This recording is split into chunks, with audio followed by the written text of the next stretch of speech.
Do you want to be a part of the CoCo community? Sure, we all do. So join this free weekly live talk show to find out how easy it is to watch at home and learn about your color computer. At the CoCoNation, more than 9 million men and women have participated in the community without setting foot outside their homes. And now at home in your spare time, you can see what's happening, or even join the discussion.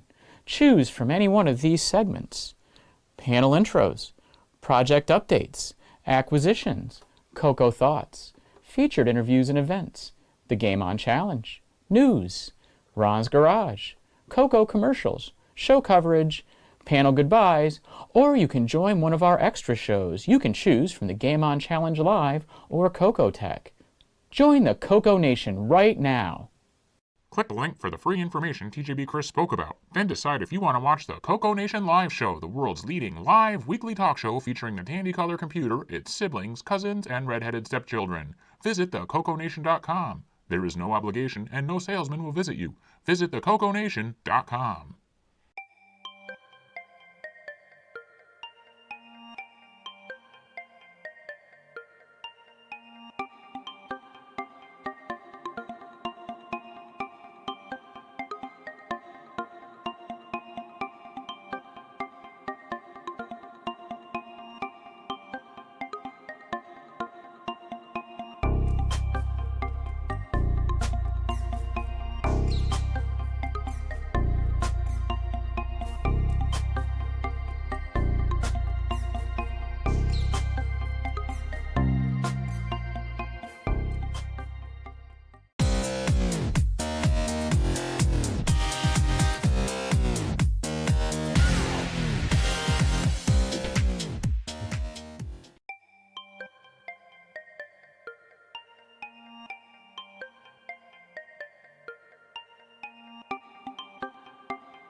The CoCoNation show is an unscripted, live, and interactive broadcast. Anything can and will happen. The views and opinions expressed by members of the panel and the live audience are their own, and not necessarily those of the CoCoNation show, its sponsors, affiliates, or subsidiaries. Open minds are encouraged, and a sense of humor is recommended. Thank you for being a part of the CoCoNation.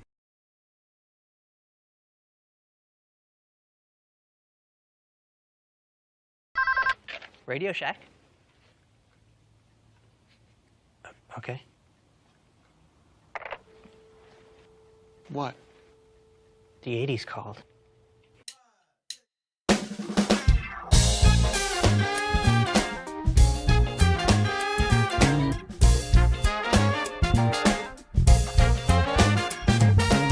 Welcome to the CoCoNation, the world's first live and interactive talk show featuring the Tandy color computer and its hardware cousins.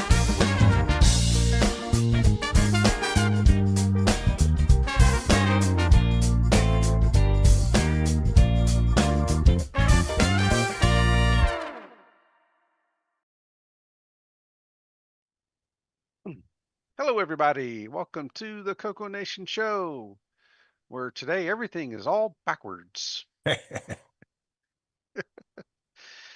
All right. Curtis, you need more time, right? Yes. Okay. Ken, shall we start? You know what?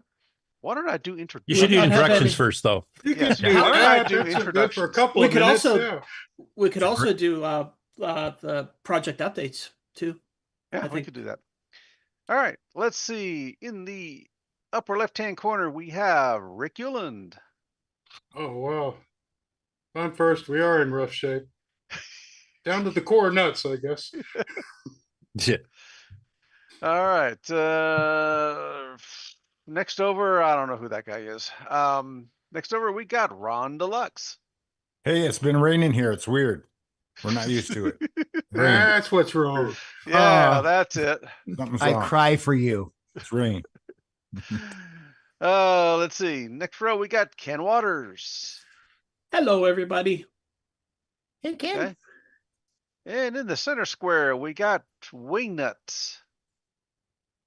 Hey, good afternoon, evening, whatever time it is, wherever you are. Hello. What's on the grill today? Oh, Still nothing. morning. It's raining, and we've got a nor'easter coming through, so it's going to be raining for the next 3 days at least. Oh, okay. Yeah. Well, next over, we got L Curtis Boyle. Welcome to the show, everyone. I'm busy trying to get news stories in the background because I started gathering them really late. And last but not least, we have MarkO. Hey there. Sorry I'm late. I was actually helping some friends from church with their new computer that is upgraded to Windows 11, and we're having difficulty getting some stuff set up. So doing My- IT stuff. My condolences. Yeah. Is It is what Windows it is. 11 really an upgrade? That's a good question. But I don't hey, know.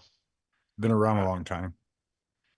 So in the chat, we got Brian Blake, 60, J.E. Jones, 3141, Michael Zwiffle, 8-Bits in the Basement, Julian Brown, Exiles in Paradise, Brian Walsh, Tom Eric Gunderson, and that catches us up.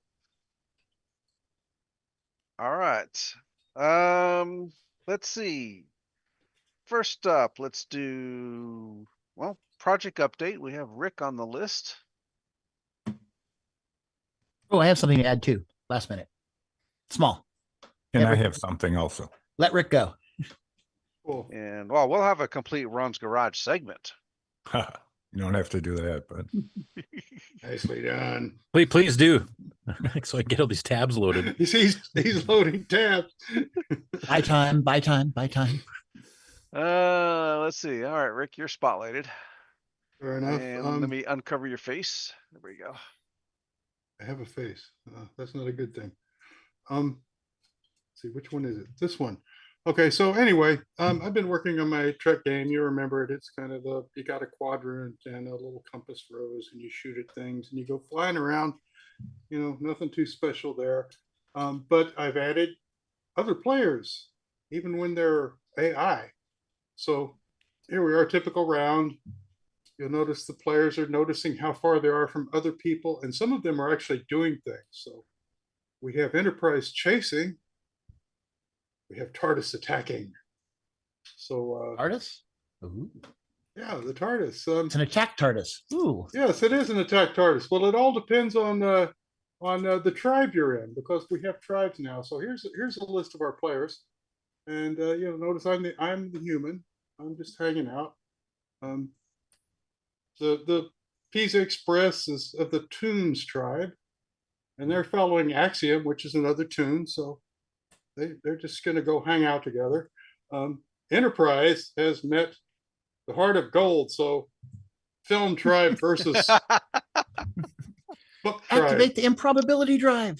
So we're going to have a fight there because the book tribe and the film tribe have come together and they aren't going to like each other. Anyway, there's a lot more complications to it. I've updated my GitHub with a new buggier versions, less bugs, but Just wait till the Ewocs attack.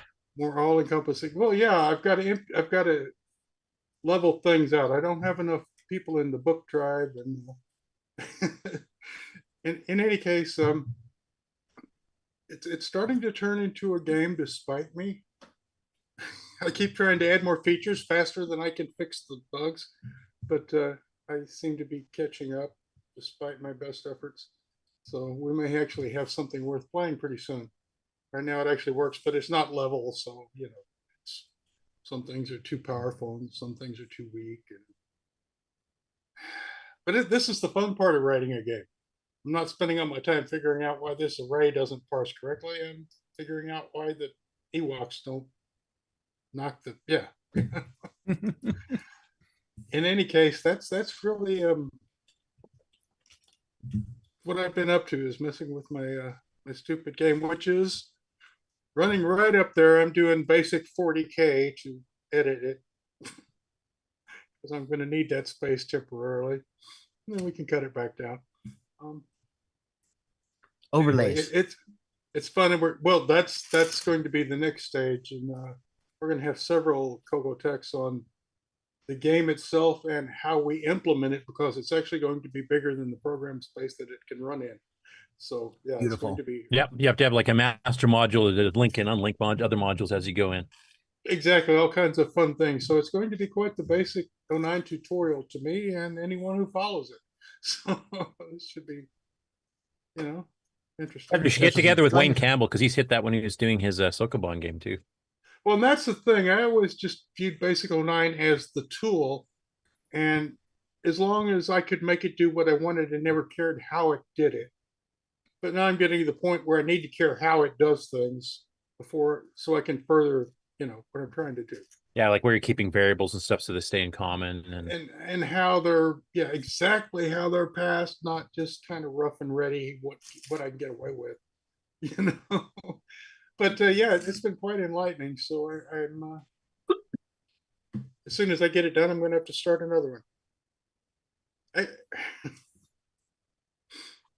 Which is the actual plan. This is there is a game engine underneath all of this, where if you delete all the rules that are Trek, then you still have a game where you can, run around to different places and scan things and poke at things and pick things up, carry them around, which then you can make a different game out of it just by changing all the rules.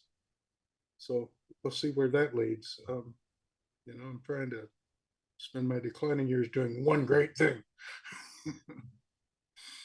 Rick, do you have grandchildren? Yeah, I do. Yeah. What do they think of your beard and your messing with computers and stuff? Do you ever entertain them in your little room there? No, they're all way off, states away. Yeah, but do they come and visit? No, I mean, not really. We aren't really in the means to go flying back and forth to visit. So do they know that you're a personality? I'm trying to hide that at all costs. They just want to know how good of an ATM you are. Yeah, I wonder if they think you're the Grand Wizard of, on the internet. They probably recognize him from Lord of the Rings, I think is what they. Yeah. They recognize me at Christmas, but yeah, they would, wouldn't they? On birthdays. All right. Let's see. Scratch that up. Okay. Next up, MarkO. Oh, one moment. Let me grab my stuff. I see Mark chewing. Let's call him.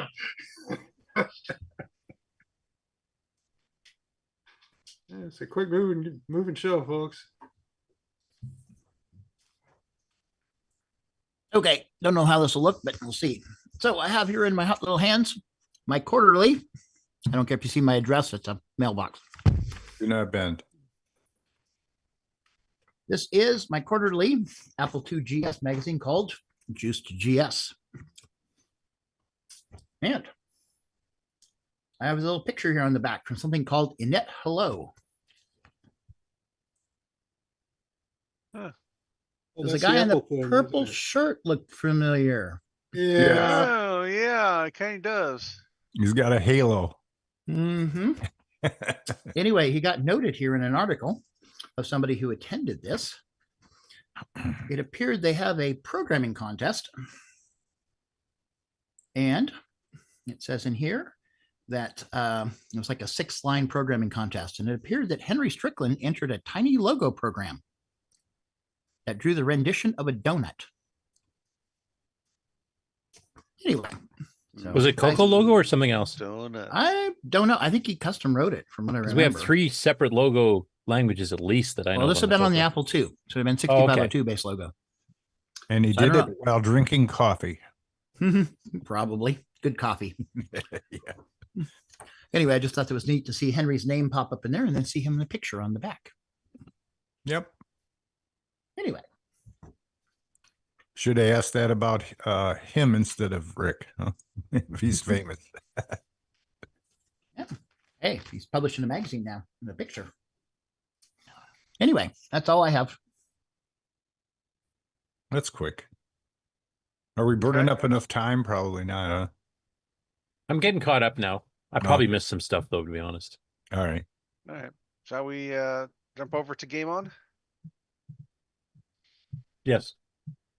Okay. There. Okay. Now that I'm unmuted. Okay. So we'll do the intro.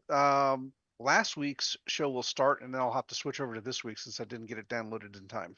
Are you forgetting me? Oh, absolutely. Yes. Oh, okay. Let's do Ron Deluxe first. Oh, yes. Here we go.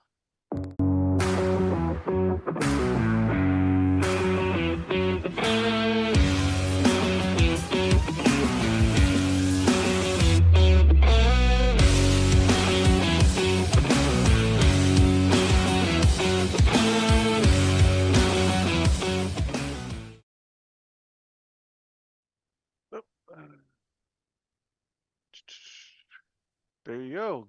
Go ahead, Ron. If I can find you. There you are. Make me big. There you go. Make me important.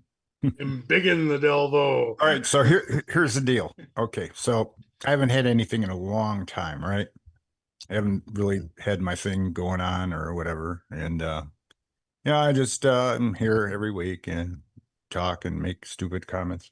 Anyway, so let's say I'm in my garage and I'm looking around and I find a box. I open it up and I find, oh, there's a bunch of ROM packs in there. Downland, Color Baseball.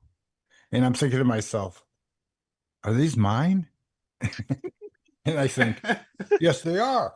And then I think, it's like, when did I acquire these? Yeah, then I think to myself, well, that's what some of us older folks do. They go in their garage, they find a box that they haven't seen in a long while, and then they discover, oh, look at all the stuff I got. You know? New in the things. Yeah. Mind roll and a $9.95 sticker on it. I got Zaxxon in the original yellowed container. The scary part is there's a chance that you went to Radio Shack and bought that thing for $9.95. No, they all came in a big bundle. Radio Ball, which is what? Radio Ball, that was cool. Yeah. I got the Scripsit in the blister pack. And I've got all kinds of stuff like Goku, what is it? Gamoku Rejnu. What the heck is that even English? What the heck is it? Is that it's an Oriental board game, kind of a little bit like Othello. Not quite, but a little bit different. Go. I mean, is that a little rare? I've never seen it. No, I've got that one too.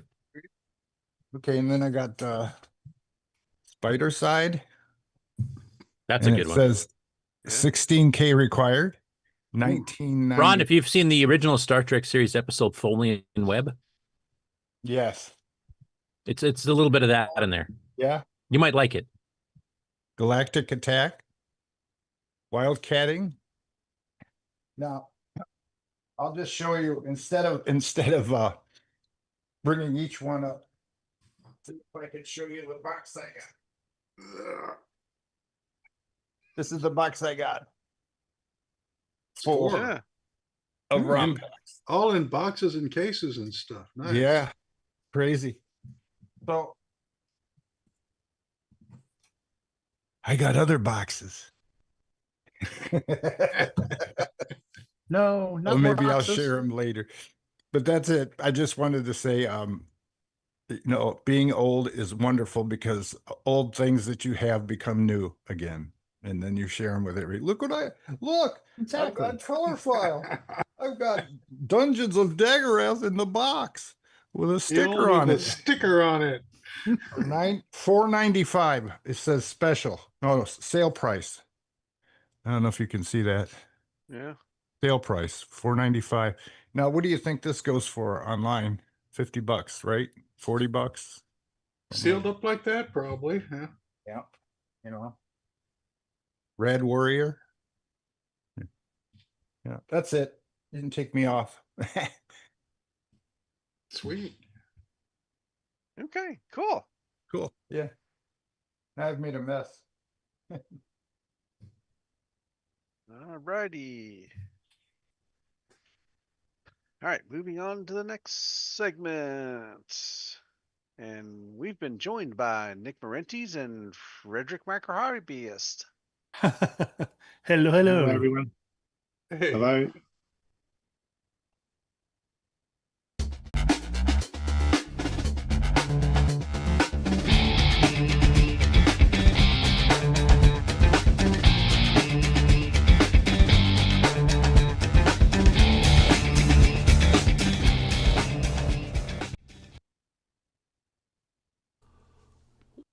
All right, this is the part where I've got to switch over to the new one because I didn't get to do that earlier.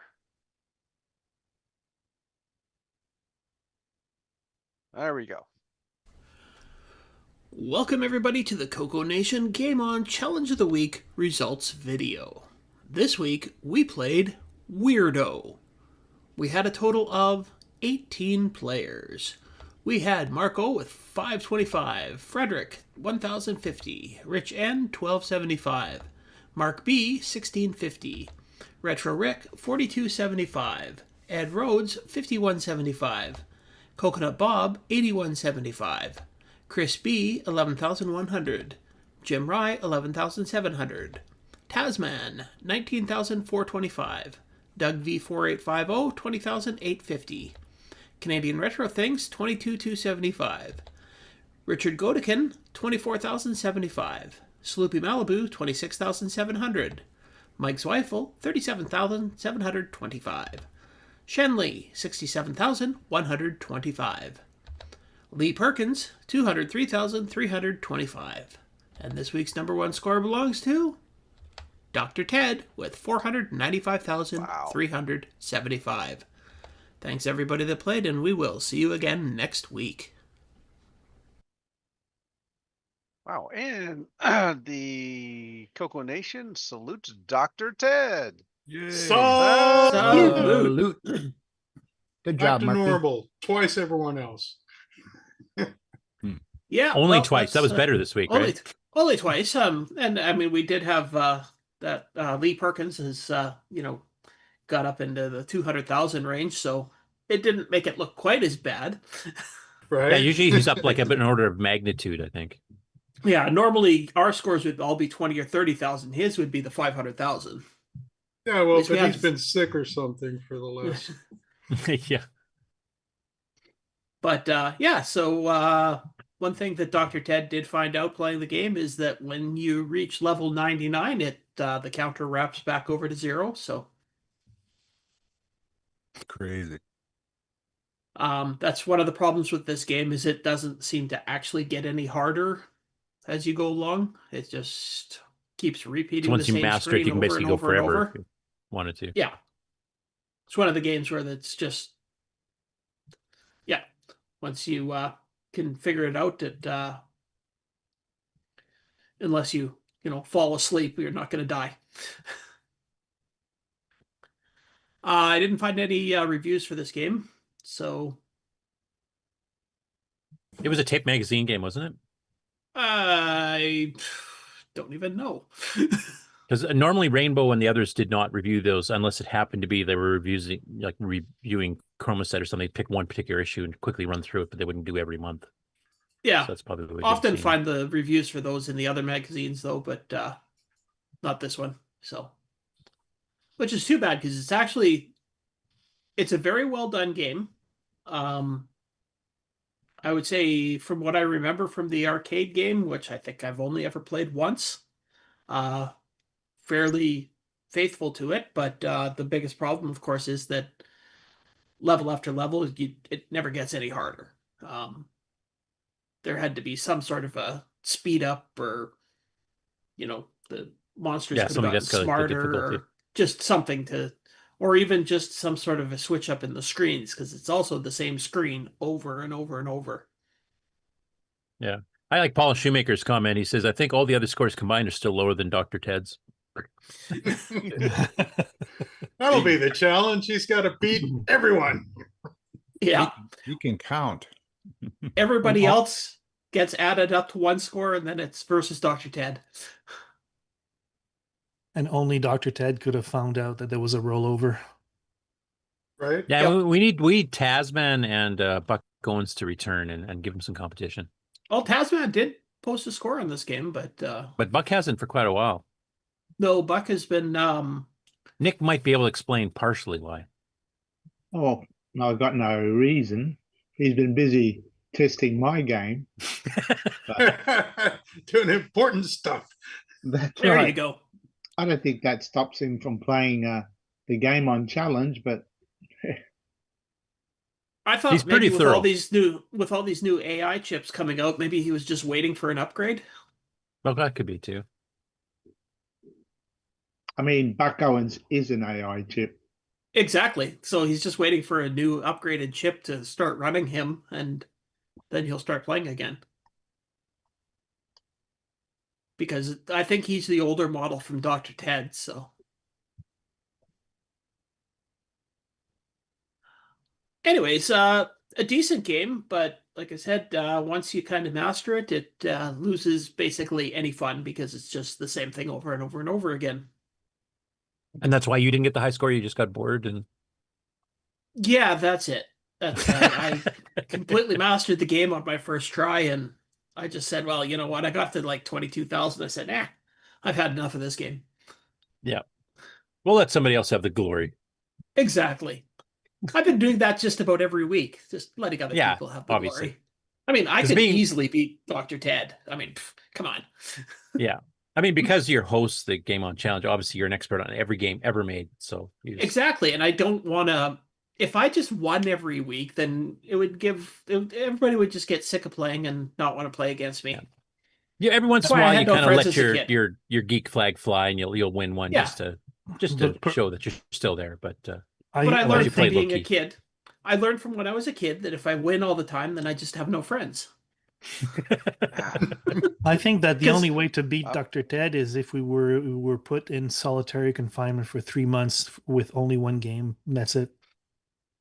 Man, I'm gonna barf. Did Mark just say he's gonna barf? I think so. Yeah, that's I don't know what he's doing over there, but pretty sus. Listening to you guys. I logged in for a short time and then got cold feet and hopped out. Yes, we saw that. It was too weird for me. I was busy at the time and thought, I could have put up a game, but I better not. Or you could have just turned on your microphone and talked to us. Yeah, no. We just had Ron in the corner just staring at all of us silently. Condemning you with this stare. Yeah. Why aren't you guys playing defense, darn it? You game players. Exactly geez. what happened. I look. Okay. Maybe so the other game that we're playing this week is Space Assault. Oh, I guess is there anybody got any tips and tricks for Weirdo? Yeah, don't use the keyboard. Don't use the keyboard and don't use a digital joystick. Use a deluxe joystick. Use a Well, it deluxe. needs analog, right, to play properly? Yeah. As does the other game. Yeah. It does And I move think- pretty smoothly. Using the analog deluxe, it just moves around right where you tell it. Yeah. Nice and responsive. Love that. What I like Definitely is a finding these that- game. Oh, go ahead, Ken. Sorry. Oh, I was going to say definitely a game that works better on real hardware over an emulator. Yeah. What I was going to say is I've noticed some people that are you can tell are fairly new to the CoCo, and they're complaining and whining about the analog joysticks, which on certain games that are self-centering, that makes some sense. But they complain and stuff like, Polaris or Defense, like it doesn't move the right way. You move it and it goes only to this part of the screen because they're expecting it to be like an Atari 2600 or something. Swoop all the way. And they have absolutely no idea how an analog joystick works. Get one of these bad boys. That'll teach And you. I cringe when I watch them do these reviews and they're completely off. Yeah, a Wyco trackball. I got one of those too. Also handy if you have a pool table and you actually break your cue ball, you can just yank it out and use that. You got to play it, yeah. I like trackballs. I like the mechanism of spin and then drag your finger to slow it down. If there You was should some way to replace emulate that in a joystick, I would really go for it. Replace the trackball in there with the 8-ball from the pool table. Oh yeah, it'd look cool. I think it's Then actually you have a a magic cue 8-ball. ball though, Hard. which means that all the other balls It's are the slightly wrong larger. size. Yeah. Although it should probably, because it just would be on rollers in there, so it should still fit. It Oh, it might may be just sit a bit little loose. low.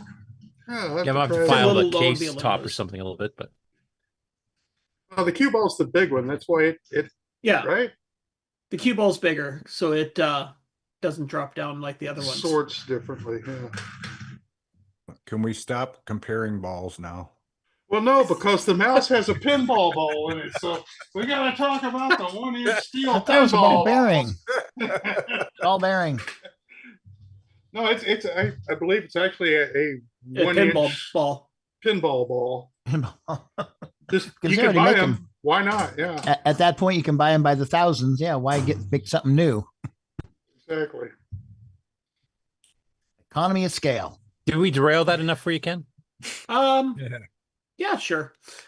So anyways, the other game that we played was, I guess if nobody's got any tips or tricks for Weirdo, which play on real hardware or use an analog joystick. The other game is Space Assault, which is one of the original Space Invaders games for the CoCo, which is actually quite a good version of it. Yeah, the sound effects used to bother some people on competitive platforms because they said it sounds like little farts. And it sounds more like ducks quacking. Yeah, but it was too comical humorous type thing, not serious explosions like some of the other platforms. Oh no, Serious. because explosion. video games, they are serious business. Yeah. Zaxxon's explosion was good. Oh yeah, we have plenty of those in the CoCo. I like the fact they actually went a little bit different, to be honest. Yeah, absolutely. And the expert mode, which you guys are playing in beginner mode, I believe, but the expert We're mode playing on actually beginner move mode. vertically a bit. Yeah. But expert mode is really quite hard. Yeah. Because I know Jim was playing on it in the live broadcast, and because he thought that we were supposed to be playing on the expert mode, because I kind of said that originally, but then changed my mind and said, nah, expert mode's too hard. So, yeah, he was kind of wondering how everybody was getting good scores. I do have one question for everybody in the panel here is concerning Space Invaders, because I think everybody here, even Ron, has probably played it at one time or another, one of the Space Invaders. There seems to be two different schools of thought. You should shoot to do the best score. You should shoot all the bottom row, then the next row, etc. Or you shoot vertically and take the rows out vertically. I prefer the vertical method, especially if you go from the sides, because then you have more time when it goes fast to try to hit it versus the horizontal. If you have two on opposite sides, they shift down really quickly as they go down. What are your guys' thoughts on what's the best strategy? Vertical. Yeah, I like vertical. Okay. It's also good because you can kind of hide yourself just off to the edge of one of your shields. And so your half of your ship is covered, so you've got a little bit of cover there to not get shot, and you can just sit there and just fire up. And Yeah, because destroy I have and a few run people one that row have at a told me time. that it's better to do horizontal. I'm going, what are you talking about? Yeah, now I mean, It if video games are serious business, those people just are not taking it seriously. Yeah, there you go. It But I may think be everybody on the possible- panel agreed like vertical's the best way, right? Oh, Yep. sure. On that game, it may be possible to do horizontal because of the loosey-goosey joystick control. You can just move left and right so quickly. Are you one of these reviewers we were just talking about, Nick, that doesn't know how the hell an analog joystick works? Oh, I do. It just is. It's not really Well, you for a can Space Invaders you game. can definitely move a lot faster in this game from side to side on the screen than you can in, say, the Atari 2600 version or the That's what I Intellivision say. version. You can move the joystick so quick. You could do a horizontal, which is not what Space Invaders is meant to do. But on this one, you probably could do that. I guess you could, but I think it still worked better vertically, honestly. Paul Shoemaker says vertical in the early levels, then switch to horizontal. Oh, really? What's the reasoning behind that? I wouldn't even switch, I don't think. I When they're side to side really fast, you try to Probably the timing. Yeah, catch a train of them. Maybe. I don't know. I'm interested to hear his. He'll be a bit of a pause before he can respond, but I'm interested to see his criterion as to why. Please, Paul, tell us why you're wrong.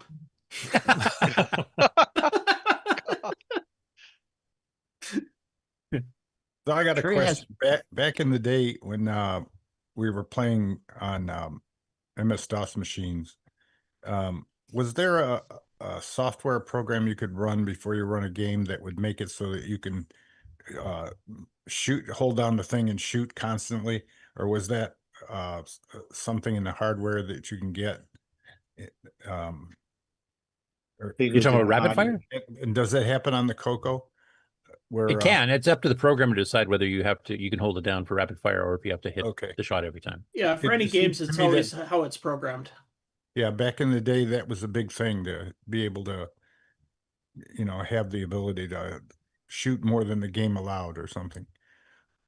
I don't know. That'd be a rapid fire. Enough about it, I guess. Yeah, I know some people did some hardware circuits for the games that didn't have built-in rapid fire. They would just have it so it simulates on the controller. Yeah, or a little interface in between the controller. I think I remember some Atari games did that, where they had something. Although I know, like for instance, on the Nintendo, when they came out with their joystick that had the rapid fire, it was just a button that when you switched it, it just pulsed the button. So when you held it down, the signal just pulsed. Okay, so and some of that little dial could adjust the firing speed, because sometimes you can fire too fast and you can't aim properly, or you shoot things you're not supposed to. And it just put a little timer chip in there that routed the signal through, and so it would faster than you could do with your finger. So Curtis, Paul has a response. He says, "I agree with Nick. The player's cannon moves a bit too quick for otherwise classic take on Invaders." Yep. There we go. Well, let me tell you, you're both wrong. I agree. I agree with Curtis. It's just it's a different take. That's the exact right wording to use, because it's meant to be a little bit different. Yeah, I always hated the Space Invaders because of that. I hated that Space Invaders rather. I remember when I first saw that game, I thought, oh wow, the CoCo's got a Space Invaders. And as soon as I saw that, I thought, this is the crappiest Space Invaders I have ever seen, because of the joystick movement. It was just and so then wrong. you went out and made what's the name of that game that you made? That infamous one. Just to prove I can make one worse than that. And then do it multiple times. Yeah. I didn't get it wrong enough this time. Let me try that again. Well, control's better than this Space Assault. No, it doesn't. You couldn't even figure what the hell the controls were in the first two. Or your very first version, actually, on the tier setting model 1 was good. But actually, and you eventually caught it up. I actually really like Space Assault for the controls, being able to move a little bit more rapidly, because I always found one of the things I hated on Space Invaders was half the time too damn slow. You're too damn slow moving away from the shots and stuff. So it needed strategy and skill. That's the problem, right? No, when you got to the higher levels, that's our problem. When you got to the higher levels, so many of the guys would shoot down that you couldn't move fast enough to get it. Like if two or three of the rows all shot at once, you couldn't move out of the way of the shot. You were dead. And that's the golden strategy for Space Invaders. So being able to shoot vertically and do it in a strategic way. I think he's just making stuff up at this point. Yeah, no, I have actually clocked the original Space Invaders. It only counts to 9,999, then it resets to 0. And I have actually gone through it all. And there is a strategy. It is quite a strategic game. Oh yeah, It's still too slow. Now, It's- it- No, what game is it no, that it's has it's little- actually quite quick It needs a in speed order up to do poke. it. yep. And what game is it that has a little window and shows you that, you know, the things are coming, you know, if you look at it? Oh, Is- Megabug. Megabug. Yep. All right. No. Well, not so much that. This is for, you know, shooting and stuff that you see. Defender. Oh, like Defender, it's got a little radar Yeah, at the top. Yeah. Yeah, Oh, okay. I find myself, if I try to look at that, you wind up getting, you know, done by not paying attention to what you're supposed to be doing. You try and look. You got to at- pay attention to both screens. Yeah, I know, and it's like It's like unless- grabber, where you got to pay attention to both mazes to know when you can switch. Where you're not going to run Yeah. into a wall. which is challenging, which is good, but All right. Well, Paul is putting our argument to rest. He's saying there's no wrong way to CoCo. So Yep. by turning on the machine, you have qualified. yep. Anyways, Unless you're playing Predator. Space Assault is definitely a decent version of Space Invaders, no matter what Nick says. Who wrote that one? Image producers. I can't remember if Glenn Soggy figured out which one of them. It was the same guy that wrote Galactic Attack, Right. which also has the same And style of control. And is it a 4K or an 8K ROM? 4K, I believe. 4K. And it runs on a 4K. Yeah. I mean, that was the good thing about it. It ran on the most. Yeah, the only minimal other 4K system. Space Invaders I know is the one by it was sold by Adventure International. It was that low res one that we actually Yeah. found recently, but it was like, you know, semi-graphic 6 or something like that. It was Space Intruders. yeah. Charles Forsyth, I think, did that one, and then you stole the name and made a CoCo 3 version later. Is that what I called it? Yep. But you probably didn't know about the other one because we didn't even see it until not too long ago. Yeah, I knew about the Model 1 version, the TRS-80 Model 1 version. I don't know if Yeah, I think called Charles did that mine one too, if I remember. Intruders. Gee, it's been so long since I played that.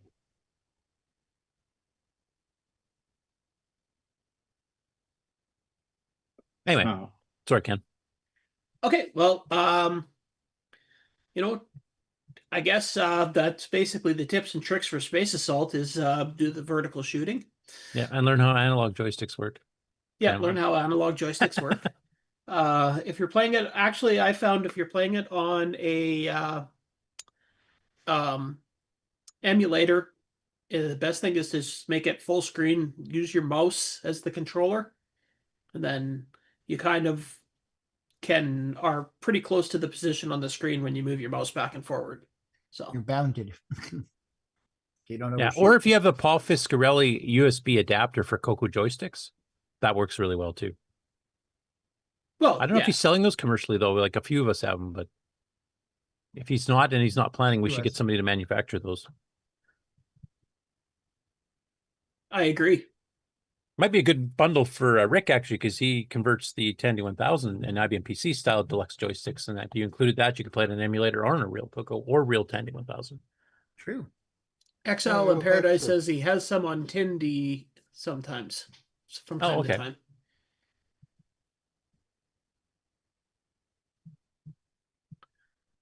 So, I don't know. Not much else to say about the games. I guess maybe we should take a look at the live Game On Challenge show that we did, which is here.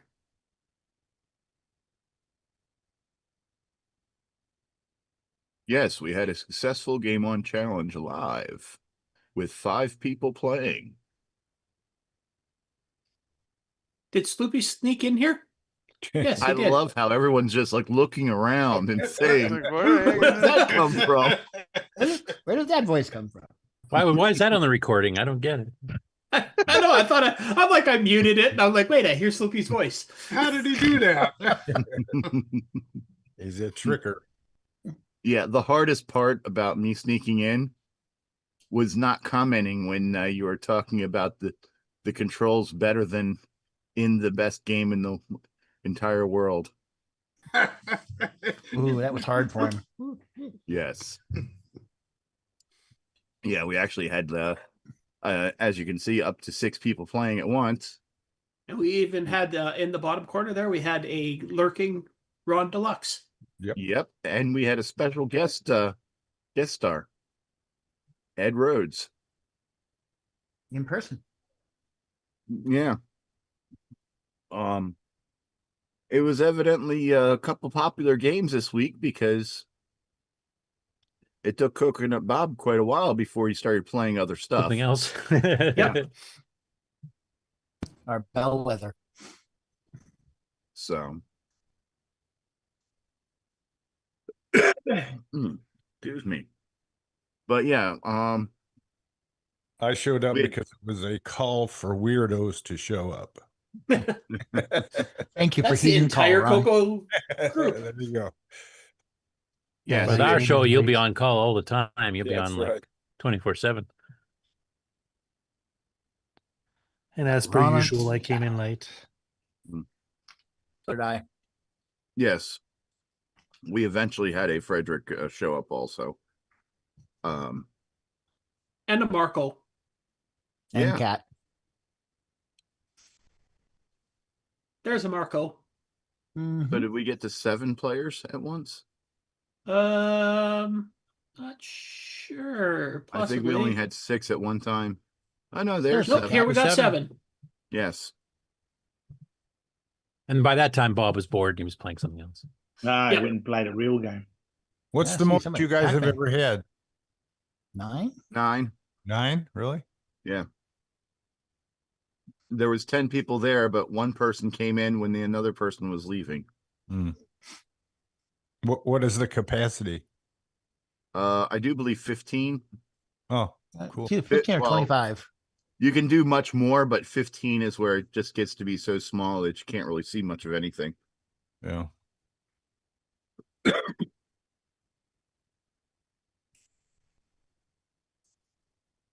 So, yes, we had a wonderful time. Great gameplay. We even remembered to do the show intro. Eventually. And push the go button, too. Yeah. This Bob Kayak guy is pretty clever. And we had a reading. Yeah. Oh yeah, you would Yep. have a manual for Space Soul, wouldn't you? Yep.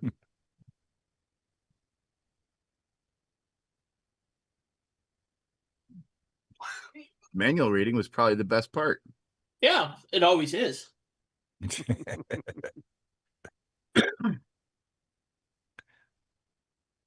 Good evening. This is Space. See, look at. Oh, sorry, Ron. Go ahead. I'm just showing you how it went. Hmm. We'll turn the page in a second. Being all mellifluous. Oh, who's that guy? I'm thinking his name's something Price. Yeah. Vincent Vincent Price. Price? Price. Yeah. Yeah. The horror icon. Yeah. Mm-hmm. Yeah. Yep.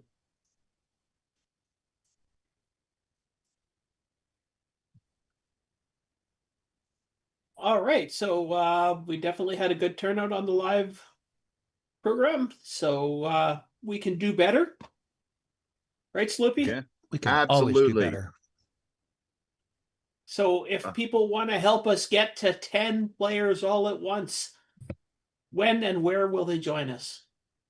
They will join us on the CoCo Discord on Thursday nights at 8 p.m. Eastern, 5 p.m. Pacific. Exactly. So I'm expecting to see you all there to play Space Assault for one more week. And our other game, I will share with you right now. So the Yay. weirdos are gone. Sorry, what was that, Ron? The weirdos are gone. Yep, For Weirdo is now. gone. Our next game. Ooh. Nick, Now, you'll this know is this ju- one. There's I that do window have I was to- talking about. There it is. Yeah, right that's the window you were talking right about. up there, yeah, there it is. Crazy. You're psychic, Ron. Yeah, must be. Is that Guardian? That is. So I can give you more for $15. Now, that is just a CoCo 1 and 2 game. It will not work on a CoCo 3, but obviously you can run it on XROR. I think you can run it on VCC. I haven't tried yet. I think so, yeah. Yeah. This one's rather unique. The guy who wrote it eventually wrote stuff for the Amiga later on. This is one that also they advertise as being so good that Williams would approve it as a clone of Defender, and Williams actually threatened to sue them over that comment, so they had to back that ad off. What?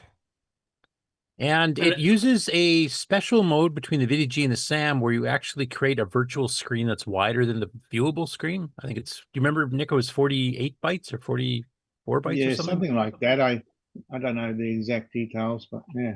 Yeah, because normally the screen in the mode it's in is 32 bytes wide. And he actually had it set up to 42 or 44, whatever it is, so you can actually have large shapes drawn off a screen without you having to calculate cutoff points. So you can make the game run faster because you don't have to check for boundaries. You just basically, and once you shove it to the far side of the virtual screen, you can just shut the whole thing off. You don't have to do checks to say, oh, I only can draw the left side of it here because that's where it's going to show up type thing. And Sockmaster is the one who went and disassembled to figure out what the heck they were doing because it uses a special mode and it broke at the time every single emulator because none of them were doing this right. And Sock had to figure out, first of all, why, and then he figured out that it was using this mode that did this extended border thingy, and then the emulators finally caught up after that. So it's kind of a special one that way. It's also visually the very best Defender game that CoCo ever had. Unfortunately, I will warn you right now, the hitboxes for shooting things is horrible. So expect low scores, except for Dr. Ted. Yeah, it's got And really by the good way, sound the- effects. The graphics are awesome. The author is David Joyner. Yeah. And What was the it's, big Amiga program he did, Nick? Do you remember? It was a MIDI package called Music X. Yeah. Fairy Tale Adventure Discovery and Music X MIDI sequencer. Yeah. Were his Amiga programs that he went on to do. So that makes it look like it stores the high game. Yeah, not store. It keeps it in memory for the current session. Yeah, that's it. Yeah. But the aliens implode. The explosions are close to the actual arcade Defender because it's using the Semigraphics 24 style mode. It's got really good vertical res and all 9 colors. Yeah, it's an excellent version of Defender, except the hitbox is a little too. So which key on the precise. CoCo is the any key? Whichever, It's the big red one you that want. says BREAK on it. Unless it's too hard to hit, then the long one at the bottom works. Yeah, it's in the back on the. Yeah, it's the one that says RESET on the back. Oh, by the way, 60 corrected me, 48 bytes, cough. I couldn't remember. Well, remember, Not bad for 82. I mean, I don't know if that was a documented feature at the It time, wasn't. so I don't know how he worked it out. Yeah, like actually there's some commentary going in, like first of all, 60's first comments, ooh, emulator tester.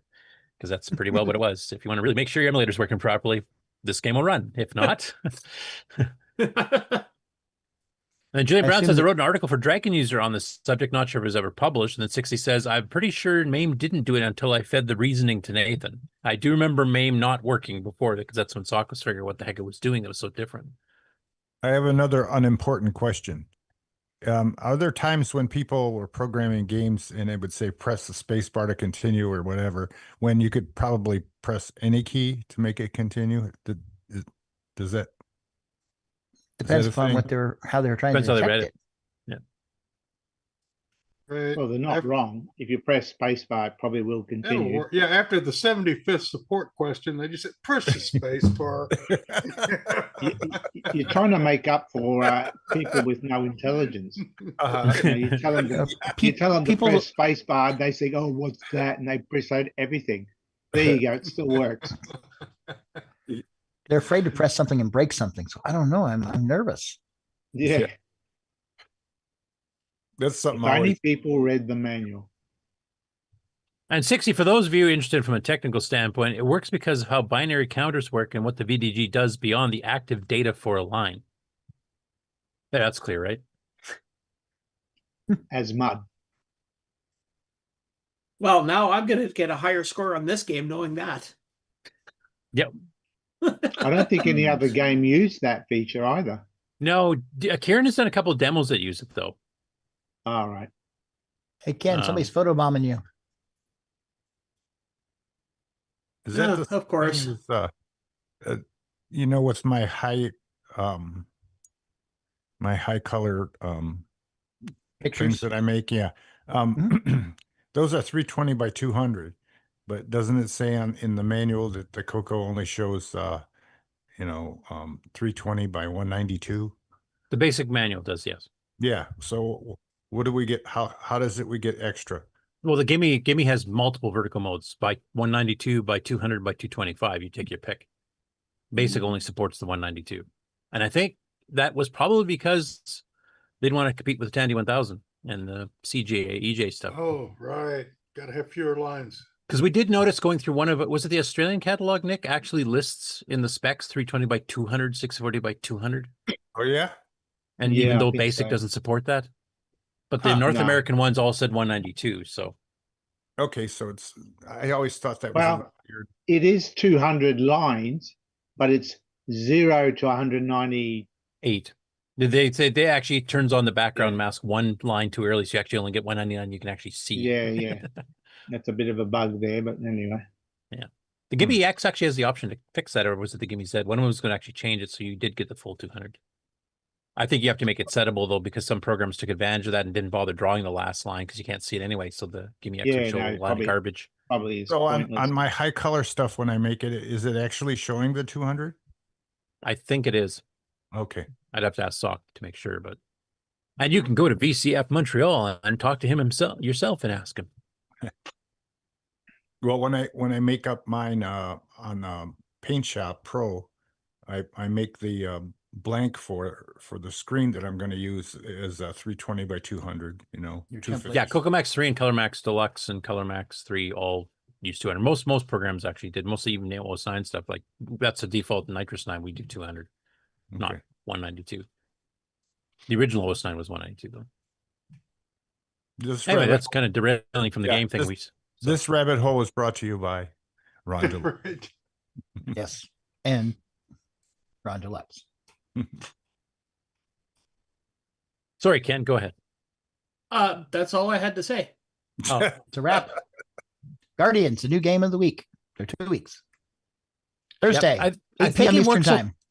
Yeah, I think it works okay on a digital stick. Have you tried it, Ken? I can't remember if you used analog controls. I have not tried it with a digital stick. No.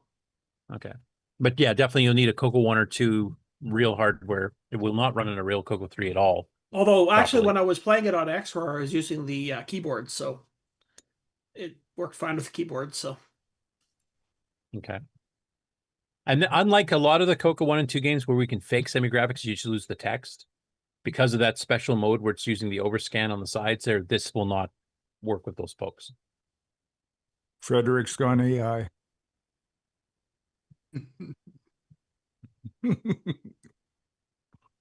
He's gone to lunch. That's Anyway, if you want to see a CoCo 1 2 game that is technically extremely impressive, sound and graphics and speed, Guardian's excellent, you will probably get a little frustrated with the shots going through aliens rather than killing them. Wait, are you saying that a game that I chose is going to be frustrating? It's actually frustrating? Maybe. Only from this continent here, the Western Hemisphere. Par for I know the it's one course. of Nick's favorites. It's one of the ones he said was the most visually impressive.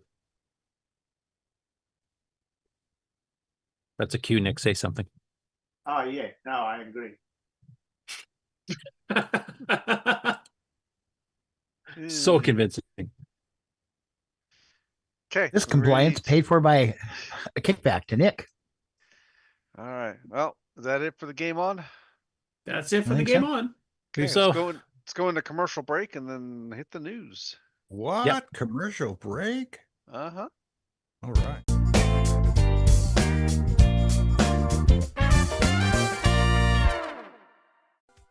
Hello, everyone, it's your good buddy, your good pal Amigo Aaron, joined by that dastardly The Brent from ARG Presents. You're watching CoCoNation. I feel like that should have been longer.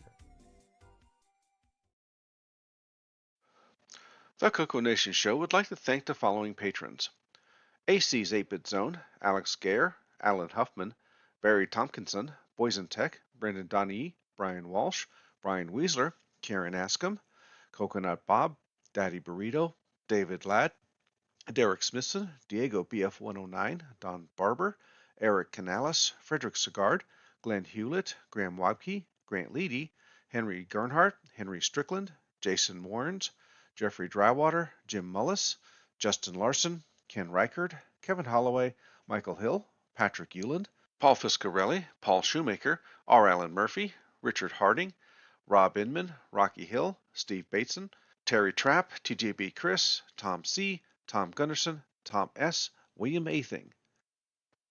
Thank you so much, patrons. If you would like to support the CoCoNation show, sign up at patreon.thecoconation.com. Hey everyone, I'm TJB Chris, and I'm watching the CoCoNation live show, and so are you. And probably shouldn't be pointing that thing at you. Enjoy!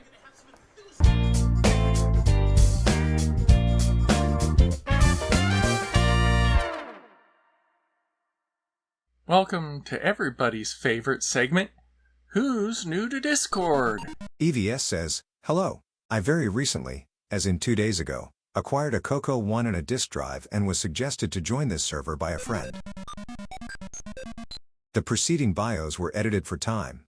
Thanks to Boysen Tech, Frederick Micro Hobbyist Sigard, Glenside Computer Club, Paul Fiscarelli, Paul Shoemaker, Tandy Color Computer 3, Wingnut 2626, and the CoCoNation patrons for boosting the server. Please consider joining Discord and visiting the welcome section to read these bios in full and see what the community has to offer. Just go to discord.thecoconation.com. See you on Discord.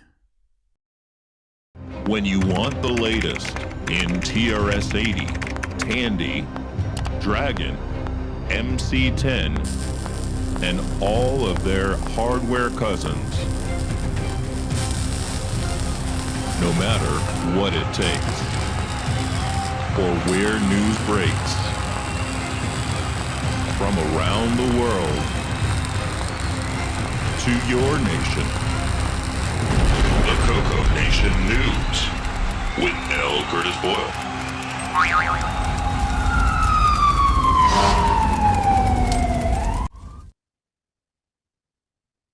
Okay, so first of all, apologies. I had to really rush through here, so I may have missed some stories. So if, after we go through all the stories here, if you guys out in listening land find something I missed from last week, please send me a message either in the Discord News Topic Suggestions channel, or you can send a direct email to curtisboyle@sastel.net, and I'll try to catch it up next week. So I'm pretty sure I probably did miss some stuff.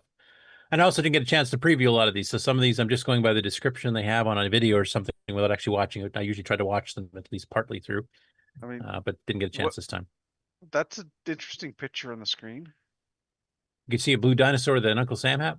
Yeah, I like the dinosaur on a scooter. That's the thing. Yeah. Funny thing is, it's from a British channel too.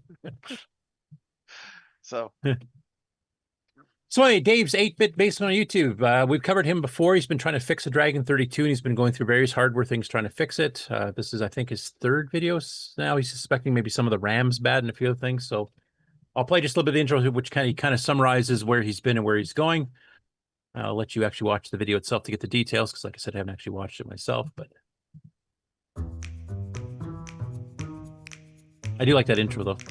Wow, look at me. I am now a Dragon 64. And not a Dragon 32. Oh yeah, baby, let's party.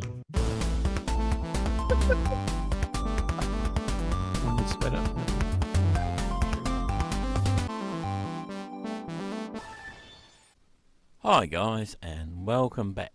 So we're going to carry on with the Dragon 32, and in this episode I hope we're going to find the problem that is stopping this from starting up and running properly. So we're going to look at changing one of the large ICs that is soldered into the board, and we're also going to look at the RAM as well. I'm picking it could be the RAM because with a lot of those early RAMs using the -5 volts, when you lose the -5 volts, it damages the RAM and you get all sorts of weird errors, and it doesn't take long for it to damage the RAM when it drops the -5 volts. Anyway, I'll let you guys watch the rest of it. I was going to ask you hardware types. Is that true? Like if you lose the -5 volts on the old RAMs, like 4164s, et cetera, that it actually will damage the chips? Yeah. Or even Okay. the other voltages too will do it. The 12 volts too. Yeah. Okay. Yeah, you have like to I always have knew the if you sent higher voltage, it would blow it up. I didn't realize dropping it would. Well, it's cause just like physical damage. shooting inputs into a 5-volt chip that isn't powered. It can do evil things. Yeah, it creates an imbalance that Oh, is okay. unhealthy. You're driving things backwards from the way they should. And all the voltages have to come up within a certain amount of time of each other too. Okay. Right. I guess I just kind of assumed if you cut the voltage, it would just like shut off. Like if I unplug a lamp, from the wall, it just shuts off. Well, It yeah, doesn't but you blow have up. to cut off all the sides at once. Yeah. You can't leave the +5 on, the -5s Oh, off. I guess or that's true. Yeah. You know. Yeah, you can shut one off individually and it'll shut off the chip. Permanently. And in Right. Okay. I just got kind of curious on that. I hadn't heard that before. I know overvolting, it definitely does that. Next up, we have an update from Rob CFG. I can't remember his real name. My apologies. On the World of Dragon forums. And we talked last week about that testing thing that had steering wheels and stuff that would hook up to a dragon that was used for driver's ed testing in Spain, which is where Eurhard that eventually bought the rights to the dragon and manufactured its last few years in existence. But he's actually gotten the ROMs dumped from that and actually has posted them up on the World Dragon. You actually download and take a look at them. There's a basic program that goes with it too. So if you want to see how that whole system worked, and if someone wants to say recreate the hardware and bring it to a fest so we can actually take Spanish driving lessons, that'd be kind of cool, I think. And once again, all show notes, all links are in the Discord. I already did post them here finally, a little later than normal, but you can get the links directly to all of these if you want to get into it. And if you're not a member of the Dragon Archive, World of Dragon or Archive, you definitely should be. Some of the directions for long lost CoCo programs are also for the Dragon. The only existence of manuals is on the Dragon version, not the CoCo one.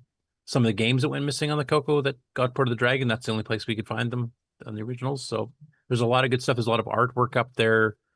The forums are very good for a lot of technical advice, etc. So it's a really cool site. You should just become a member, honestly. So this could be our big chance. Learn to drive in Spain. You can drive in Chicago. Might be on the wrong side of the road. I can't remember. Is Spain on the left or the right? Well, but you'd have the right amount of craziness, as I understand. Yeah, actually, when you're coming up to a 13-lane toll gate, yeah, it's probably pretty well the same as driving the wrong side of the road. In Chicago, it doesn't matter. No, you point and go. There is no stop. Next after that, I haven't had a chance to watch this one. I did see that Chris Poacher, who's the subject of it, is posted about it even on his own channel. So basically, this is a YouTube channel called Seb's Plays.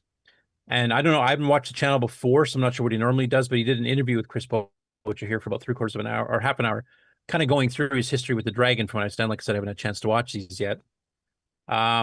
But Chris, for those of you who don't recognize his name, first of all, he's a Dragon user in the UK, but he's also the main guy that runs the Microdeal page on Facebook.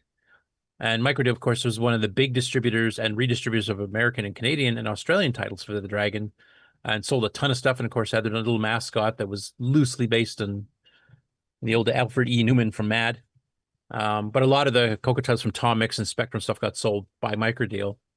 And so this is kind of an interview with him and his experience with the Dragon as a youngin. I'm assuming this young child here in the corner is probably Chris himself. I mean, you can see some of the stuff about dragons in the background here. You've got, Ultimate Adventure 4 here for the Dragon 32, Caterpillar Attack, which is the Tom Mix game originally, Cuthbert in Space, which is an original title they did, Dragon User Magazine. So yeah, it looks to be a pretty interesting interview. So I definitely want to check that out. I don't know if anybody in the panel's had a chance to check it out because it's posted fairly early in the week from what I remember. Tommy Gunnarsson saying Spain drives on the right, so they're a little bit ahead of. You can actually learn on the right side of the road there, so that's good. Anyway, I'm looking forward to checking that one out later on myself, which is why I'm going to leave that tab open. Next up, we got John Whitworth, who's in the chat, I believe. And he's been, of course, working on a ton of stuff for his modular Dragon, where you can plug in different cards for, like, video and sound and other things, too. So you can actually do upgrades, etc. later on. Oh, sorry, that's Julian. This is John. John's a guy in Dragon Plus Electronics, sorry, who does some like the Super RGB board and stuff. Now, John said here he's talking about Claude Code. I'm not familiar with this. Maybe some of you other programmers might be.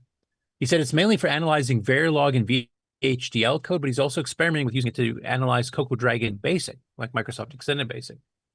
Now, is anybody here with Claude Code? Is that something like a Python or something like that? Or I'm not really sure. Don't know. I don't recognize the term. Okay. I know some of you guys experiment with some of that hardware he's mentioning, so I was hoping it would be part of that. But yeah, he's got a kind of a screenshot, I think, here of some of the details. I'm trying to run it here, which I don't know too much about. But John, if you're listening, if you want to send us an email or something here, just to kind of explain, we can follow up next week. That'd be awesome. This was an interesting one. So Barry Metcalf went to the Northwest Computer Museum in England and brought back a couple of souvenirs. And the one is I Love My Dragon, which is awesome, with a picture of the dragon on it, and then an actual Northwest Computer Museum mug itself. Create, experience, and learn, which is a nice motto for a museum, I think. And I believe this museum's fairly hands-on when you actually get to try some of the software and the hardware while you're there too, which is nice. Oh, R. Alan Murphy, Exile in Paradise, says Claude Code is a Google AI LLM coding assistant. Okay, so it's large language model coding assistant. Cool. If you want to hop on and give us any technical detail on that, feel free. There's Julian. So he posted in the Dragon Facebook group that he hasn't had much time to work on actual hardware lately, but he has been playing around with KiCad. And he's got some examples he's got on the screen. You can see the power supply board kind of up off the top, and then kind of the Dragon repro board down below. And he has a bit of a challenge here for who's reading this post. He says, "Why I wait, though I've had a chance to play around with KiCad, is if I don't have enough projects." This one was a response to a challenge, but can you tell what it is? No prizes. I'll zoom it up here in case somebody wants to answer that challenge.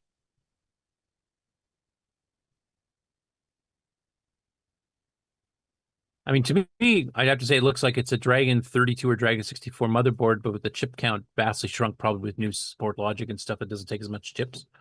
Yep, that's discrete logic. And the RAM has obviously been compressed because I don't see like a row of 8 sockets for 4164s or anything. Nowadays, you can have 16 megabytes of SRAM in a single chip, size of the one dead center in the board. Yeah. Now, Julian's in the chat. He actually just said, can you tell what it is, though? I'm not a hardware guy, so it's a board with chips. As the extent of my technical knowledge. Looks like a Dragon 32 or 64 board on the bottom, and looks like the power supply board at the top with the yeah, and chip count reduced. That's about all I got.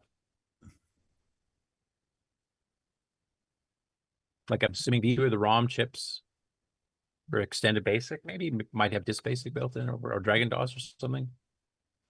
And then the cartridge ports on the side, obviously, right? Cap, yeah, there. And then one of these got the CPU and SAM and VDG, I'd guess. Right. Sort. Or two peripheral interface adapters. Yeah, the 2 PIs probably here, I guess, in the VDG and the CPU. That looks too CPU though. And then everything else is new, so all of the gates. Are we even close, Julian? No idea. I don't see where the CPU is. I mean, even a PLCC version. Well, it could be one of them DIP 40s. He's got all the original chips where it counts, and then everything else is. Yeah, actually, you have what, 2 PIs that are 40 pin. The CPU would be 40 pin. The VDG would be 40 pin. He said count the number of pins on the cartridge port. That's true. That is a high density cartridge port. Well, it's 44 pins.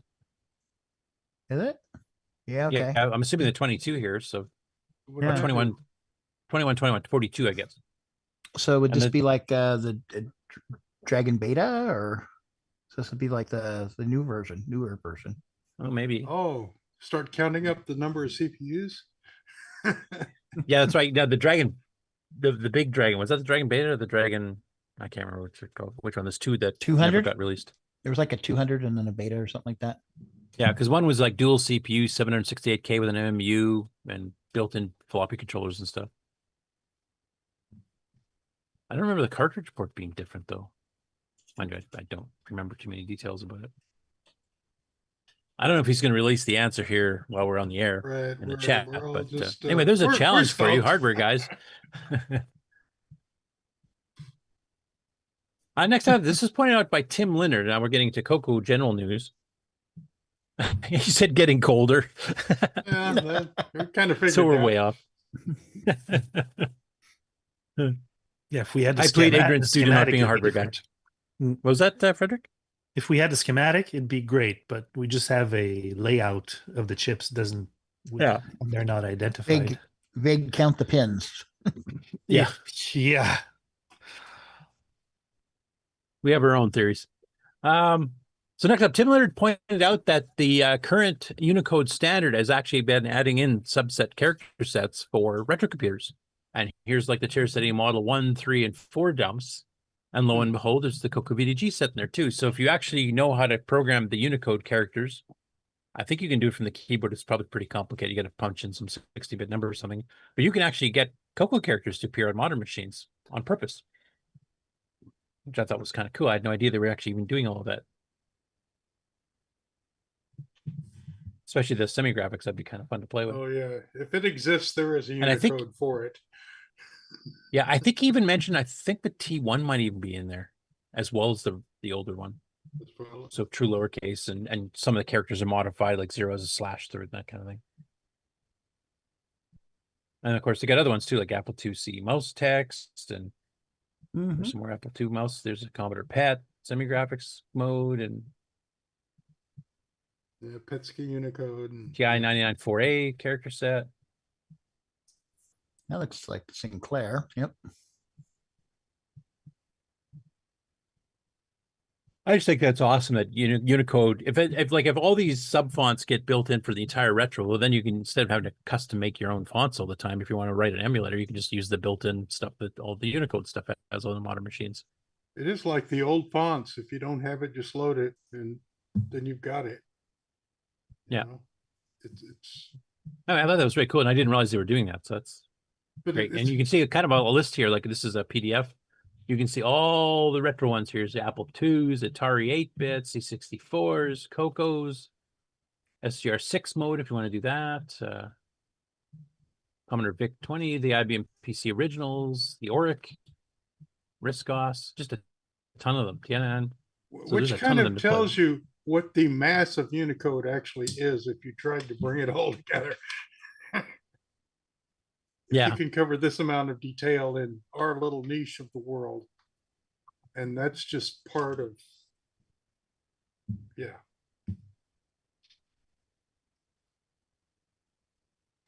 So Wayne Campbell guessed it was a Dragon Data 128. Yeah, and Julian responded, it does actually have 28K, can only use half of it, so it must be operating at 64. Kind of like the was it Marlette's original Triad? The 512K actually has a 1 meg chip on it, and if you actually hook up the extra DAT line and stuff, you can actually get up to 1 meg of RAM with it without having to add anything. Next up, we have a small update from Microgames Basic, UG Basic. This is the cross compiler where you write in a more modern style of BASIC, and then you can tell it to compile for a whole variety of old 8-bit machines and some 16-bit machines. That includes like TI-99s and CoCos and Dragons and VIC-20s and C64s and Apples and all kinds of stuff. Write once, runs on many type thing. So he's been doing a couple of revisions. He actually kind of took a bit of a break from it. I don't know if he actually had holidays or if he was just busy, because he's got 2 branches. He's got the beta branch, and he's got the main branch, the stable one. Maybe he's been concentrating more on the stable one, or maybe writing demo for, or it could have just been a bit of a break here, because basically from the beginning of September to the beginning of October, there was no updates on the beta branch at all. And then most of the ones that came out on October the 7th are for specific platforms, with the one exception being adding support for high precision arithmetic. That's covering all platforms. And then the second update that came out literally this morning added support for the 6309. Yes. And support for high precision arithmetic. I'm assuming that just means maybe some further tweaks to it, but 609 support's awesome to have. I believe Glenn Hewlett's basic to ML has also got that support for it too. And of course, 609 now is the principal founding of Nitrous 9 itself here, and you can definitely see the speed increase if you compare it to the 6809 version, even though both have been optimized. And there's some stuff you can do there that's just way faster, like the TFMs and stuff. And then of course you've got some support for 32-bit math, you've got hardware divides, you've got all kinds of stuff. So now that we've got a couple of compilers supporting it, I'm hoping to see more code. We already got stuff like EdTASM 609 by Robert Galt, which is a patched upgrade for the CoCo 3 of the original EdTASM disk version from Tandy and Microsoft. And Nick's been using it for years to do development, and that's got 639 full support. The ASM assembler and the RMA assembler under Nitrous 9 OS 9 also has 639 support now, and has for quite a while.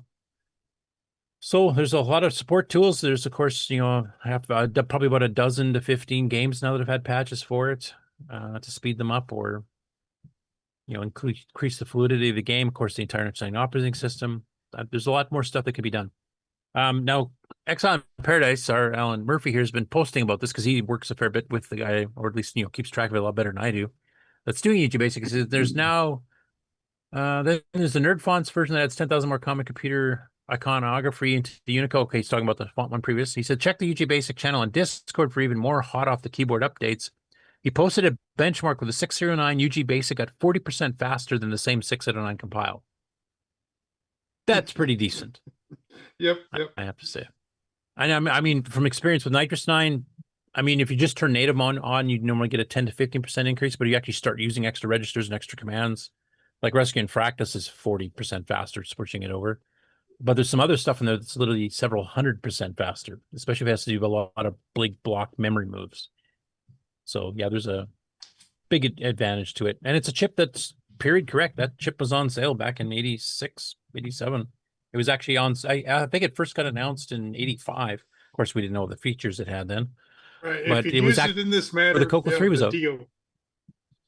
Yeah, if you used it in that manner, the DOD would have been on your butt. How did you know you could do that with this chip of ours? Oh, wait, there's. Okay, there's another mention here from Exile in Paradise. He said it's not just a native mode hack, which is the quickest way to get a little bit of a speed increase. He said he's doing the rest, including a peephole optimizer. So he actually has the compiler optimizing the code on the fly, and I'm assuming he's actually using native instructions and registers if you're compiling for the 609. So these are still in the beta branch. They're not in the main branch yet. Hopefully the testing goes well, because that'd be pretty cool. Because then if you have a game you've been trying to write in UG Basic, which is a bit slower than Glenn Hewlett's because it is cross-platform, but that means your CoCos could run pretty darn good games with a pretty sizable speed increase if you happen to have a 609 in it. And of course, I think all the emulators, MAME, BCC, and XWare all support 609 at this point too. So next up, there was a kind of a surprise update to the CoCo STC firmware. So this is the one you flash in from the CoCo, and it's got basically 2 bug fixes on it.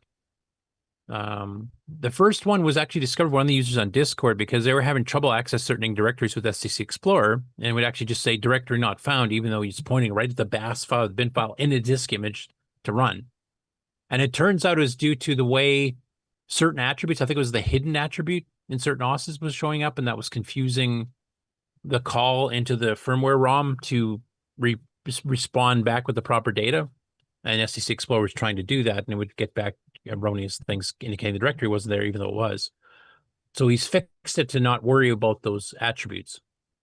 The other thing he changed in this one too is that right now, if you create a new disk image within STC DOS itself, it always defaulted to a certain date stamp of 1969, I think it was, or something like that, which means trying to sort files that are older new is impossible. This doesn't totally solve that, though the STC2 with the real-time clock probably will. Hint, hint. But basically what he's done it now is he's got it so that whatever version of the firmware you've got, starting with the current one he just released here in October, the creation date will be the release date of that firmware. So you'll be able to track a little bit. So there's another firmware update, say in 6 months, the date will be changed from October 2025 to like April of 2026 or whatever. So you'll be able to tell which ones were created with which version of the firmware, which will give you a very rough, broad way of dating stuff. And once again, once the STC2 is out with the real-time clock, that'll actually be the real date and time And then you can write utilities like, make and stuff that can actually tell, oh, I've already compiled that part. I don't need to do that again. I could skip to this file type thing, which I will mention the C compiler and the RMA assembler under OS 9 heavily rely on. So for those of you if you want to learn programming, those two languages under OS 9 Nitrous 9, and you're one of those people that just hits enter at the date time prompt, if you don't have a real-time clock, I would probably start entering it in. But once you got the STC2 with the real-time clock in it, and we get the drivers released in EOU, then you don't have to worry about it. It'll be automatic, just like modern PCs. Also, another quick update from Exile in Paradise and UG Basic. He says, yep, he updated the IDE too to use the new compilers. Next about that, Wayne Campbell, I believe, is still in the chat too. And of course, he's the one who's been doing all the research in iCode, which is basically the Basic 9 Run B internal structure of how that whole thing works. Because it's a partly compiled language. It's not a full compile to assembly, but it compiles down a lot more than a standard tokenized BASIC does. One of the reasons it's a lot faster than pretty well all other basics at the time, except maybe the BBC Micro. But he's been updating the structure of iCode here. So he'd been doing a lot of experiments, and then a couple of us were helping with. I haven't been able to do as much lately, but he's updated this with a few notes, trying to figure out how the internals work if you're trying to like dump the memory modules while they're running type thing, both packed and unpacked. And he's got a whole bunch of stuff here. You can get into all kinds of technical details. And then there's whole sections here. Like this is his table of contents. It's just a ton of stuff. And he's constantly updating it as he figures out things. So this is something, like I said, Patrick, you might be able to contact him about writing programs a bit larger. I've done a bit of experimenting on that. I know some other people definitely did, like the Wiz. You remember that old terminal program that Frank Ogso? It's old. I think Bill Brady wrote it or something. That's a Basic 9 program that I think needed 192K worth of modules to fully run. So he was using that same technique of mapping stuff in and passing stuff back and forth. So it's definitely been done. I'm gonna have to do some reading before I even know what my questions are. So this is a good link to know. The biggest thing for me is trying to get around the variables, because the variables you got to kind of keep common, right? Like you can't just, and then if you're passing between modules, sometimes it's making duplicate copies of them. I even found a few places where I was using peek and poke. I'd created like a structure of a byte array or something and just poked the data in, because poke is integer based and basically it's pretty quick. And then the other program would not have to pass anything except the pointer to that structure. And then you would just be able to read it with peek and poke it back in if it had to modify values without all this copying around crap. Other things are, of course, since we're basically EOU in particular is requiring 512K, well, you can assume you have enough memory for a RAM drive. You can just tell the guy, you just have a RAM drive, throw the files in there, and you can read, variables and structures and all kinds out of there real quick without taking any extra room from the program itself. So there's a couple of different ways you can do it. Right. I mean, not knowing what I'm doing, I would be looking towards, the complex data, create a data type that is all the crap I want to pass, and I'll just stick it on a RAM drive. That's what Owlware's window writer does. It has some swapping of modules, like it might have a screen update module and a print module for printers different, but you're doing one or the other at a time, not both. So it might swap that up, but it definitely used for its main, the text and stuff and cut and paste buffers and things like that. It was all done on a RAM drive. It required a RAM drive to run. You could run it on a hard drive, but it was a fair bit slower.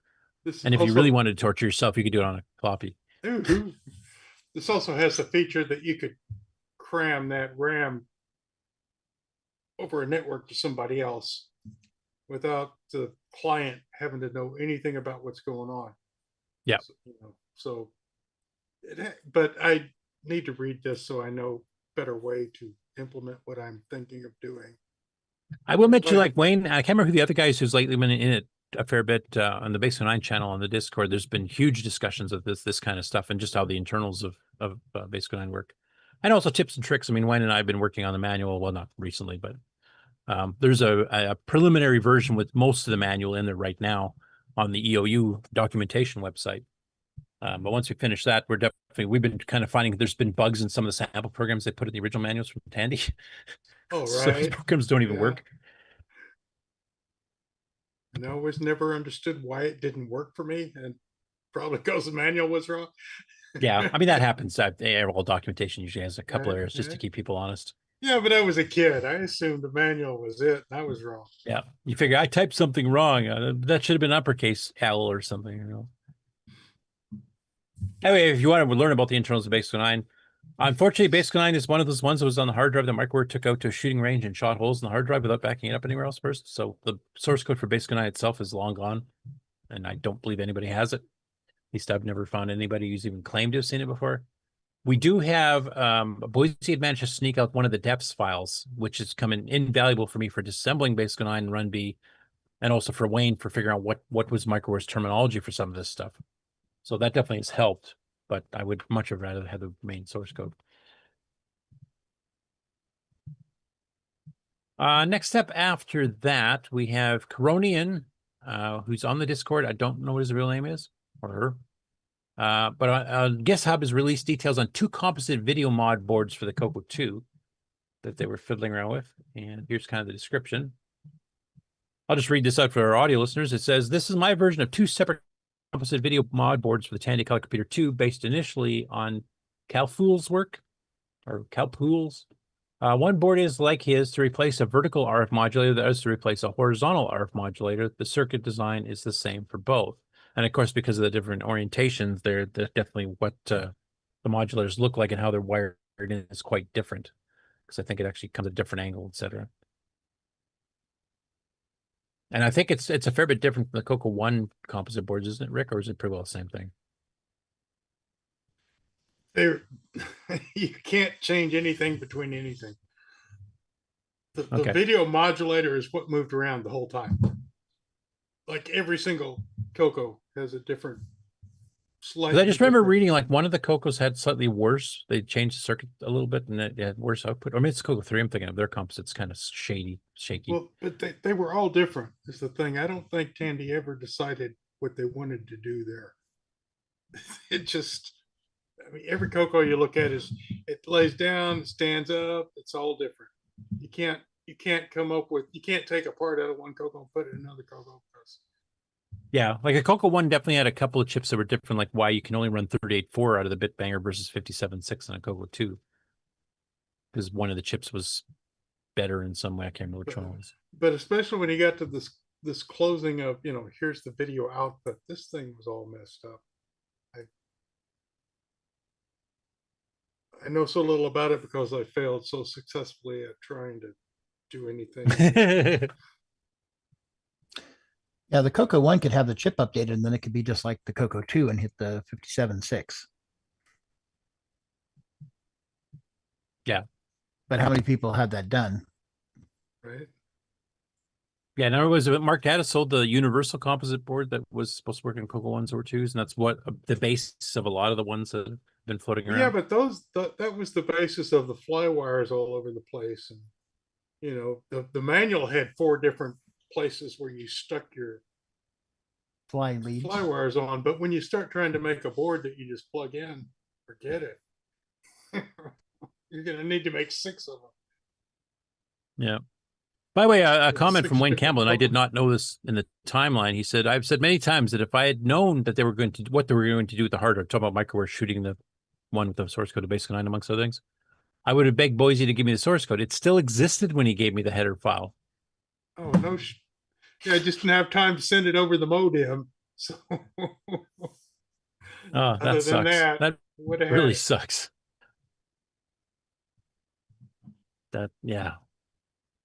Because disassembling a 24K assembly program when you don't even understand, fully how the internals work is just not fun. Not proper. Well, it's fun, but it's long fun. I would rather have the code and just start not productive fun, right? Yeah. Anyway, for those interested in getting a composite board and making their own, they're complete specs. There's pictures and all kinds of stuff there too. Instructions in PDF of how to make them. And the KiCad files if you want to make them as well. Next up, we have 8-Bits in the Basement, and he's on vlog number 5 of his upcoming Super Shooty Aliens, which is a SG-24 arcade game he's writing in assembly language. And he's really progressed with assembly language because he's just released his very first assembly language game, a year or 2 ago? And he's progressing quite good. I haven't actually had a chance to watch this video yet. But he mentions here in the comments, squishing a big bug. What I've been up to, latest version game plan, and go check out CoCo Town, because of course CoCo Town's been doing his own blog or vlog on his upcoming game, which is a Moon Patrol clone that he started as a teenager. And now he's learned so many things in between. He restarted the whole project and it's actually finish it because he didn't do that back in the day. But I'll see if I can pick a spot to kind of show a few things here. Let's try this. Weird stuff happens. You'll see here we've got our player 1 sprite moving through stars. It's working as it should. Once there's a slowdown and a stoppage, what happens is as he moves through stars, you see the stoppage here, as he moves through stars, there are lines that appear on the sprite itself and sporadic crashes in the code. And it turned out to be a problem with the alien spawning routine that I had. It took me 2 or 3 days to figure it out, but the way I have code structured, Mr. Dave 6309 in his wisdom told me that I should make a main loop with all of my little subroutines kind of running one after the other. And that's what I have going here. Subroutines for everything. Timing, player control, background scrolling, alien missile movement, player laser, all kinds of stuff. And we can disable each of the routines and run to see if the bug disappears. And then logically, if the bug has disappeared, the bug lives in the routine that we have just disabled. So I remembered that after a day. Yeah, I'll let you watch the video to find out what the bug was and how he fixed it. But that's a very common way to create games that or even programs in general that are fairly large and complicated, is you do a main loop that just kind of loops through and does each of the individual things. Like G Shell, for example, does this. It has a main loop that, scans for signals from the keyboard, the mouse or joystick, the disk drive, in case some new file's been added in the current directory and stuff like that. And otherwise, it just kind of sleeps in between and just, gives the CPU time to everything else running the system. But it definitely does make debugging a lot easier when you have these subroutines all called in a row here. So if you have a bug that you think it's in 1 or 2 routines, you can actually just temporarily rem out that routine so it never calls and see if the bug persists, or if that solves the problem. Then okay, it's probably this routine that's got the problem, or something setting up for that routine that has a problem. Let's see if he's got a bit of an update here, latest version. So I'll just play a little bit of this so you can kind of see where it's currently going, and then the rest of it you'll have to watch yourself. Shoot, and collision detection has been implemented. See, we can get hit as well, and it just pauses the game for the moment because it's only test code, of course. But we get hit, we pause. So collision detection is there the way it needs to be. We've got collision detection on our ship. We've got collisions going on when we shoot at the aliens and they get hit as well. And I've left this to run for hours with collision detection for the player turned off, so it keeps spawning aliens sporadically on screen, shooting bullets and all the rest. I ran for 8 hours the other day, just running away doing nothing without any crashes, so I'm kind of happy with that. No, he's making good progress on it, so definitely if you're not subscribed to 8-Bits in the Basement on YouTube, I definitely would recommend it. You'll be seeing these vlogs come out every week or two, and eventually it'll be a full game release, so definitely go check it out. Next up, we have guest Brian P. Cox of the FujiNet project, which, of course, is Thomas Cherryholm's cross-platform networking, which quite a few of you on the panel and the audience already have. And so he's getting interviewed on the Vita Digital and Future Vision Research YouTube channel with host Alex Newman, who goes through and kind of talks about FujiNet in general, talks about what platforms it's on, talks about some of the cross-platform capabilities where you can actually have, a racing game, say, that works on all kinds of machines from Atari 8-bits to Apple IIs to CoCos, whatever. And players can play head-to-head over the network, even on completely different 8-bit platforms. And we've kind of shown a little bit of that in the past. And Rick, your card it's a more uniquely CoCo stuff, but you've shown playing, against people over the network too, like with Henry Strickland. Yeah, we're way more basic. We're just spewing Ethernet out upon the world and hoping for someone to talk to, where FujiNet is an entire ecosystem all unto itself. Yeah. So they're like 2 entirely different projects. I haven't had a chance to watch that one yet myself, but I definitely want to kind of get caught up on the general FujiNet project. I know we've been kind of waiting. There's a new version of the FujiNet hardware for the CoCo that's going to bypass the bitbanger, go through the cartridge port for much faster processing, etc., where you can read like a byte at a time instead of a bit at a time, and baud rates can be much more easily controlled. It'll be more like nick that boy, my brain today, that Rick has done. Well, I mean, the problem that we found, FujiNet does so much processing itself that the CoCo with an Ethernet adapter can't do that. Yeah, you're more low level versus high level, right? Well, and our processing is limited to what the CoCo can do, and then we've got an Ethernet connection, where FujiNet has some extra processing in the FujiNet thing itself to spoon feed the CoCo things. Yeah, because it's handling like So- IP and HTTP and all that kind of stuff, right? Well, and beyond that, it's handling some really some of the data processing to get things, like I say, spoon fed to the CoCo, so it doesn't have to do very much beyond the local player's needs. So yeah, it's a whole different world. They look similar on the top, but they aren't. Yeah.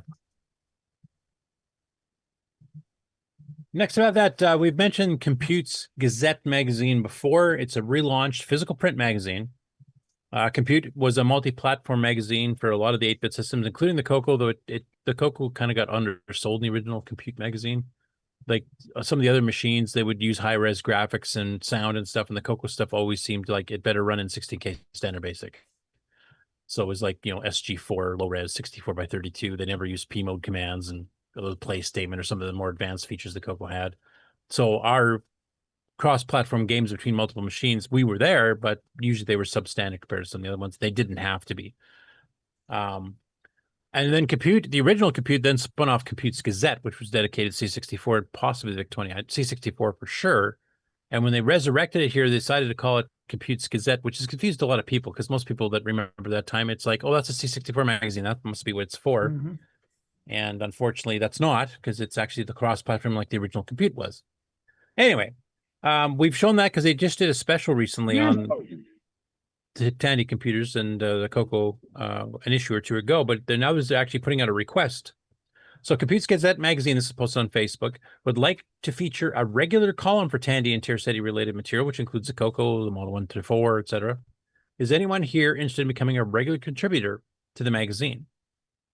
And I don't know how many people we have here that want to be authors and writing, but that would be a good idea, because I mean, we've got kind of cut out a little bit because we didn't have too many CoCo people that wrote for Gazette or for Compute back in the day, which is why we had so many substandard programs, I think.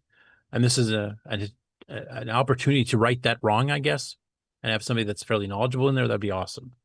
I don't even have time to, gather news for the show here, so I'm definitely not volunteering for myself. I'd be willing to help somebody if they wanted to, maybe think of some subjects or hacking a program together or something, but I wouldn't have time to do the actual writing. I don't know if anybody in the panel or anybody in the chat would like that, but go ahead. Did they give any guidelines? It just says regular column, but it doesn't say any topics. So, well, the topic is Tandy Tandy Tier City related material, anything under that umbrella. No. Yeah. Kind of like creative computing used to have like a Tandy section and then a Commodore section, Atari section, Apple section, etc., where the guy would just write about whatever on those platforms they felt like writing about, just specific to that platform. Could be reviews of hardware and software that's come out. It could be, talking about stuff that was made in the old days that you can find on eBay. It could be writing software brand new or learning how the ROMs work, or who knows.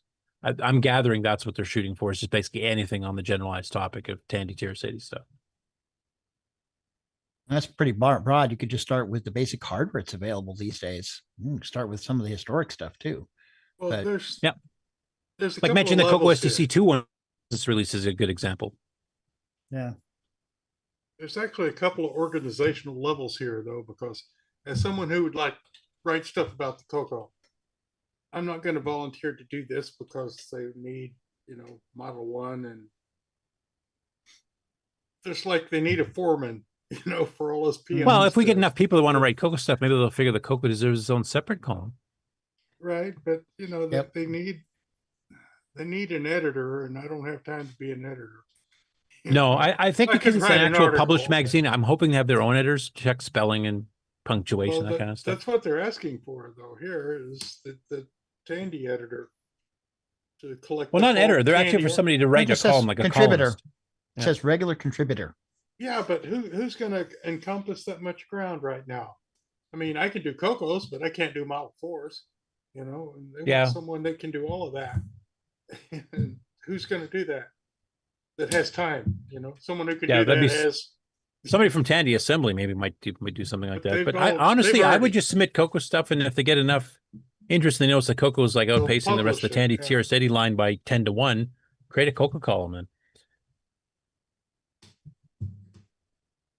I just saw in the chat here too. Jim Gary, of course, of MC10 fame, said I wrote for the September issue. Was that an actual column you wrote, Jim, or just a one-off article? I'm kind of curious now. You might have some insight as to how they do editing, etc.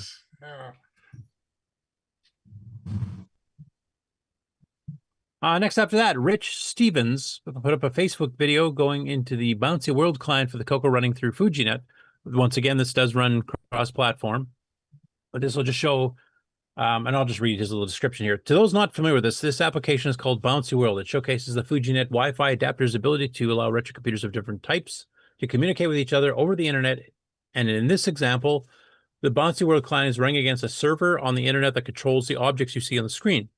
When multiple clients are connected to the server, objects can pass between them. Besides CoCo, there are clients and FujiNet devices available for the Atari, Commodore 64, Apple II, Coleco, Atom, and more. So you'll be seeing a CoCo version here. I'll read the sound because there's not much here except keyboard hits.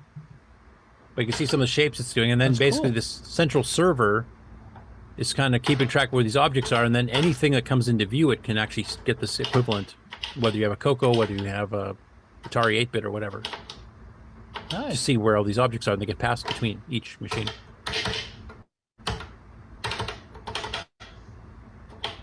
And I think Rick and Mark, you guys have done that with that. What's that isometric adventure game that's being worked on? MarkO? Oh, do you have to leave? Sorry, my system's slow. So hard to mute and unmute. Yeah, the Galaxy server that Brett Gordon set up. Basically, everything's kept on the server, and the CoCo 3 is access client. So theoretically, you could work with multiple platforms too. If you have a client that knows how to talk to the server and there's resources available, it could download. Graphics are graphics, but you'd have to, manipulate them for each system. But yeah, something like that could be done. And that's cool to have, multiple graphics and multiple code for each of these systems. And the server synchronizes everything. Yeah. So along the same line. Just in this case, it's for FujiNet for a lot more platforms, the ones that are already ready to go. Yeah. Okay, after that, and now I'll also be mentioning this again when we get into the upcoming shows, because it's a new one to add. So if you're in the Vernon, British Columbia, Canada interior, because Vernon's actually in the middle of BC, it's not on the coast like Vancouver or Victoria on the island. But there's a Retromania coming up. And Ken, I don't know if you know about this one. I think we talked about it last year. They were there. If Ken's still here. But this will be November the 8th. Sorry? I did not know about it. Oh, okay. So this happening on November the 8th, so less than a month away, or just a hair under a month. And the person that posted this with a little poster of it here, Adam Buzane, is mentioning that he's bringing a whole bunch of his computers from the 80s through to the early 2000s. And basically it's collectibles. I'll just read you off their advertisement here. Is collectibles, antiques, gaming, art, clothing, books, coins, crafts, cards, memorabilia, toys, music, and so much more. So it's general retro with a definite computer part of it. So that'd be interesting to see what kind of machines will show up. I'm trying to remember for you, Ken, the Vernon's probably a bit of a drive, isn't it? Yeah. I don't know, 4 or 5 hours, 6 hours. Well, that's not too bad. I don't know anybody else locally that would even be close enough to consider going, unless maybe someone from Calgary tried to go or something. All right. Like I said, I'll be including this in the list of upcoming shows starting today up until the event happens November 8th. So if some people watch it and are, either going through that area during the time of November 8th or you want to make the drive out there, it'd be kind of interesting to get somebody on the floor to see what happens with the show and what all kinds of stuff's there.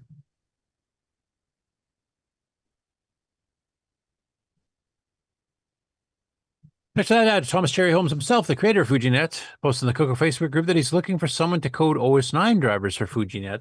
And he says, anyone want to take a pass at making an OS9 driver for the network adapter? It exposes open, close, read, write, and some I/O controls that abstract network endpoints quite nicely. And Mark, you've actually posted a question here. Are you just looking for user level drivers or wanting like OS level drivers? Even the NIC drivers we have so far are just user level drivers, which is true. We haven't written an actual device driver in OS9 parlance. Spirits cards, user level applications, not like in the core OS, which would be more efficient in some way, also much more intrusive and more profound, unfortunately. And I think somebody else, because he posted this in a couple. Yeah, he posted this in a couple groups, and they was asking. Some people were asking about, the drive wire drivers that they're currently using for the user level stuff. Is that already pretty close to what he needs, and you just need to tweak that a little bit, or does it rest as a secondary driver on top of it? Like some of the disk drivers now have a core common functionality between all hard and floppy disk drivers, and then a secondary one like CoCo STC, for example, and then the lower level driver. That's what the LO stands for. Or then the higher level ones, which actually do the stuff for, that generally works between all of that class of device. So I don't know if that's quite what he's looking for, if he's looking like for FujiNet specific stuff.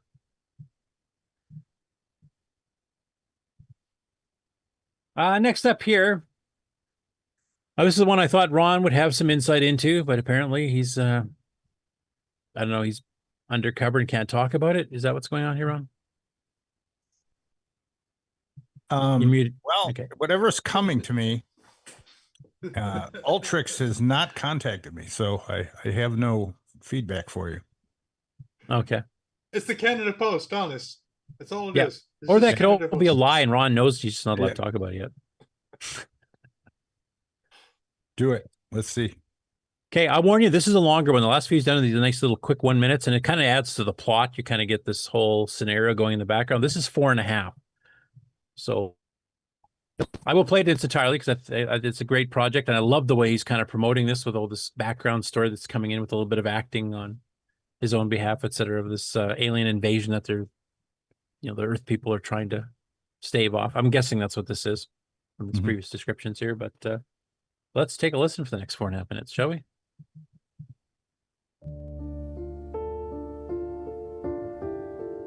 Dear Daddy, my dream has come true. I've been accepted into the Ultrix program, and I'll be deploying soon to the Mira homeworld. I'm nervous but more excited than anything. Please don't worry about me, Dad. I'll make you proud, and I'll be thinking of you every step of the way. Your loving daughter, Lena.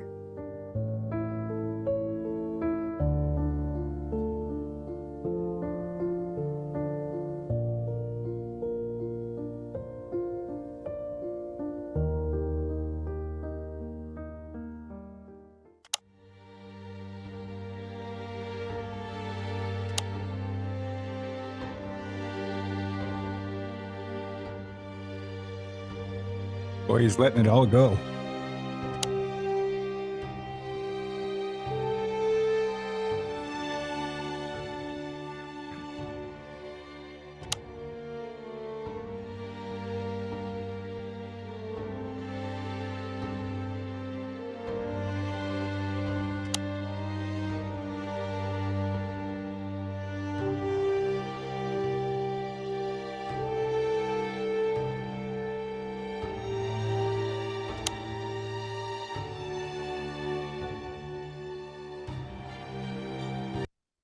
You know what? I'm not going to play the whole thing. You should go to his YouTube channel and finish watching this yourself. Yeah, I think so.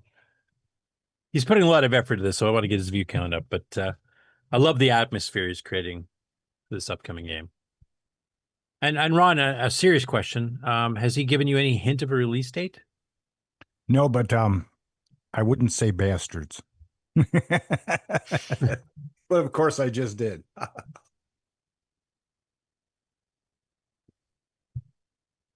Anyway, go check it out. It's under the SpriteWorks channel on YouTube. And he's made retro games for multiple machines. Of course, he did them, which I actually think is part of the same storyline as this. For the MC10 with professional packaging, what, about a year ago now? And I think, Ron, you have a copy of that one, correct? Yep, I do. Yeah. So this is, I think it's kind of a sequel. I'm not positive on that, but that's what I'm kind of gathering. But I love the build up. Okay, so that's it for the regular news. And we'll switch over to game news once I find the window. There we go.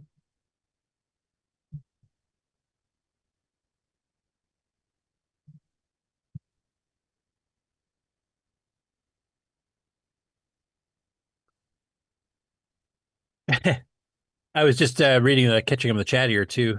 Jim Gary mentioned that he wrote for the September issue of Compute Gazette. He also said, I could do all MC10 all the time. So he's willing to write an MC10 column or article. Anyway, the Game On News. So we've got some video gameplay here from some channels I've not seen too often, or not recently anyway. So YouTube channel Hero Dove, which is HRRUDOV, which I think we've covered him before. But he did some long play videos of 3 CoCo games this week. One was Dunkey Munkey. Second was Donkey King, so 2 of the Donkey Kong clones. And then 7-card Stud, which is actually a Tandy ROM card. And unfortunately, he's got the color set wrong, which is unfortunately a common problem for people who don't know the CoCo too well.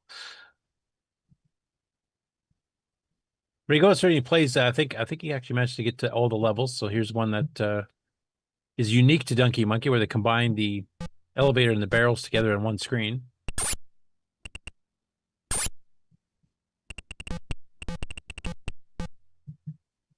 And you can see this 3 men are stretching out here. In fact, I remember Ken, if you're around, I think when we played Dunkey Munkey, somebody wrapped this and it crashed or something. Oh, maybe he's not around. Or he's fully asleep. One of the two. But I believe there's a bug that if this keeps going. Now, mind you, we have source code for Dunkey Munkey, so we could fix it. I don't remember it crashing, but... Okay, because I seem to recall like somebody was good enough that we kept getting free men and then it wrapped and back into memory or something and started corrupting the program or something. I might be remembering. Would have been probably, back then it would have been Buck Owens. Probably, yes. And then, of course, he covered the classic. And this time he has the right color set of Donkey King. And as you can tell by his still screenshot here, he's actually good enough to get through all 4 screens here. So if you actually want to see gameplay with all 4 screens that Donkey King had, which at the time was unique. None of the home ports, official or otherwise, had all 4 screens before Donkey King did. We were the first, including the Pi Factory, which is usually the one that the other platforms skipped. Some of them only had 2, like the Atari 2600 only had the rivets in the main starting screen, and then like the ColecoVision, I think, added in the elevator screen. A couple other ports did, but the Pi Factory was unique on the CoCo until a bit later. But he does pretty good gameplay in all of them here, so you get to kind of check that out. And for those of you who have not seen the Pi Factory in action on the CoCo, I'll just play a little clip in the middle here. Play.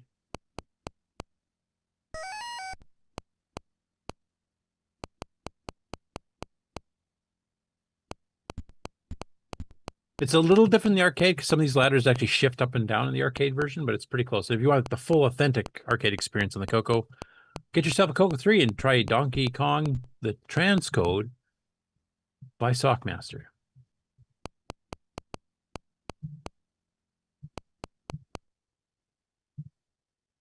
And then, of course, you played 7-card Stud, which is up to 4 players. I think you can do a mix of human and computer. I can't remember because I haven't played this in a long, long time. This actually ran on a 4K machine too, from what I remember. So it's one of those cartridges that used a pretty low-res graphics mode, but made it more compatible. And it was written by Intelligent Software, which happens to be the same people that did the Cyrus chess that came out of the Dragon first, and then came out on the CoCo and sold by Tandy later on. And then Burke adopted the CoCo 3 with really high-res graphics quite a few years later. Then we have some YouTube shorts in the vertical orientation here, playing on a real CoCo 2 by Camehouse13 YouTube channel. I don't think I've ever seen before, but they played Microbes and Dragonfire. So Microbes, we've already covered this in the Game On Challenge, I'm sure.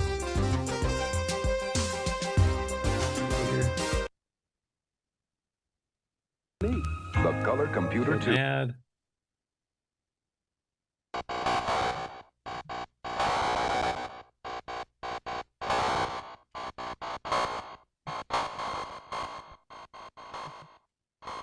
So basically, Microbes was kind of Tandy's version of Asteroids with some tweaks. It was written by Spectral Associates. It's based on their earlier Color Meteoroids with a few tweaks. But you have things like dual joysticks. You have one joystick controls the direction of the ship that you're flying. The other one controls the shooting angle of your gun. So you can rotate your gun turret all the way around your ship. And you can like fly one way and fire in a different direction entirely. Or, you know, spread out bullets if you move the joystick around while staying completely stationary. So it's a little bit of a different mechanic than the original Asteroids. I find it a bit more challenging. And there's some things here that are indestructible that just you get points for hitting them. It's not my favorite version of Asteroids. I'd have to say Star Blaster is quite a bit better than this, or Asteroids RX, which is a more recent one. It's a commercial product still. You can find it at itch.io. That's another good one for the CoCo. But in my day, it was this or Asteroids on the 2600. So pick. You know? Yeah. I got lucky. Somebody pirated, backed up a copy of Star Blaster here not too long after its release in Blade 81. So I got to play that one actually has a few elements from Asteroids Deluxe in it. So it was like really advanced. And the other one he played was Dragonfire, which actually we covered not too long ago, I think, on the Game On Challenge. This one, the game itself's it's a bit repetitive. I mean, there's two basic scenes. There's one where you're trying to cross a path between two towers of a castle, and you're getting stuff like fireballs thrown at you and arrows, and there's trap doors that open and drop you into the moat, and they keep adding little things. So that gets more and more challenging, and it's pretty darn hard. You have to like jump and dodge, or dump and duck, I should say, to dodge some of the fireballs, etc. And sometimes you get two at once. So you have to run back to the safety zone if you can make it in time.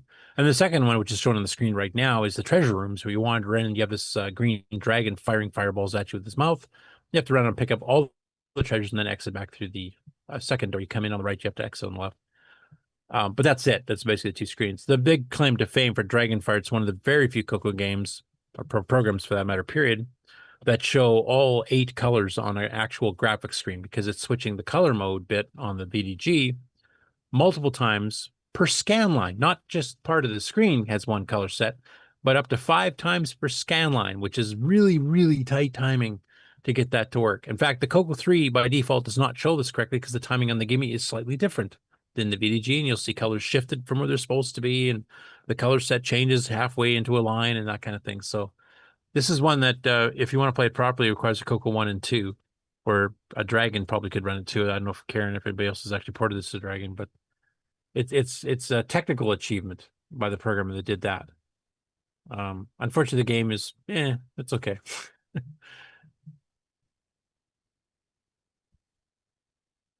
Expertech, who does his videos in, is it Spanish or Portuguese? I can't remember.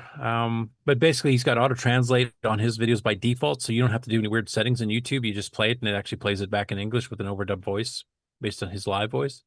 And this time around, he decided to react to Quasar Commander, and he was having some problems with it crashing, because I did see a little bit of a preview here where it would actually just freeze up and die. Like, this is not normal. It didn't crash. First time I'm thinking he's got a corrupt copy here, because this is just not normal. Like, the shapes are all I don't know if screwed. that's wrong or if it's on purpose. And Ken, we've played this before, so I think you're aware the graphics should look like. You should have like TIE fighters and, you know, some other things there. There should be stars flying around. Like this is a corrupt copy he's got in some way, shape, or form. I'm not sure what happened. Next to that, if you remember the game Glutton, which was originally based on a game called Greed for the Atari ST back in '89, got ported over to the CoCo. last week, and Jim Gary actually went in and ported it to the MC10 already. So I won't go into too many details. If you want to check out more about Glutton and Greed, originally ported by Davey Campbell from the Dragon side of things there for the CoCo and the Dragon, or Davey Mitchell, sorry. You can go back and watch last week's episode when we covered that. But Jim Gary has ported it already to the MC10. He's got a little 3.5 minute video here kind of demonstrating that. As this game, Jim's in the chat. I think I'll play a few seconds so people can see the game. And this will run on a 4K machine. Don't even need the memory expansion pack.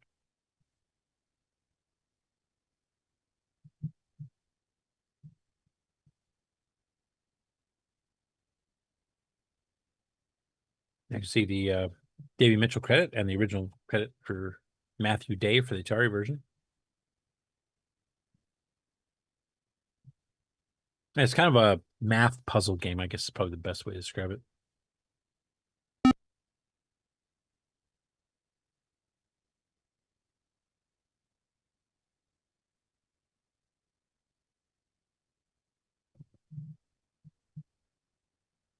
Let me check that out. I think he's got a link.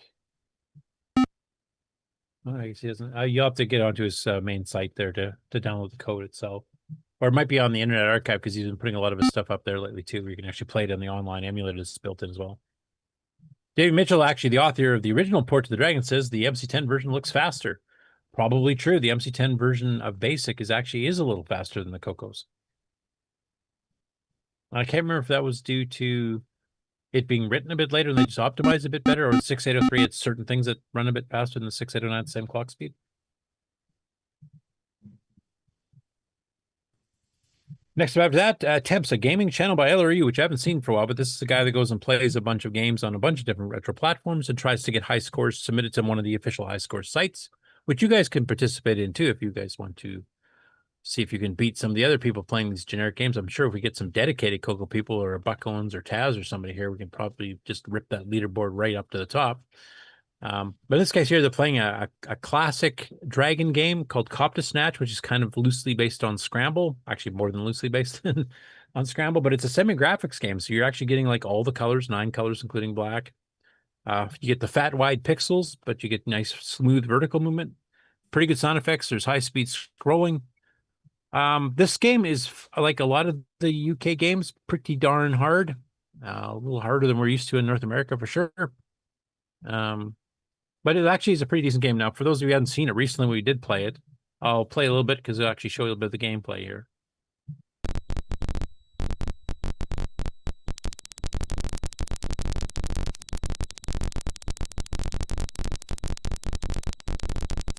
I believe that clicking sound you're hearing in the background is not in the actual game. I do know some of the emulators have a little bit of problems with this this game. I think Xware has a little bit of sound issues with it on certain platforms. I should mention that too, whether you're on Mac OS 10 or you're on Windows or you're on Linux, performance may vary. But it looks like a really awesome version of Scramble. I mean, you can definitely tell the helicopter's a helicopter. You've got all these nice colorful shapes shooting up at you. It's pretty smooth scrolling, wide variety of enemies and terrain.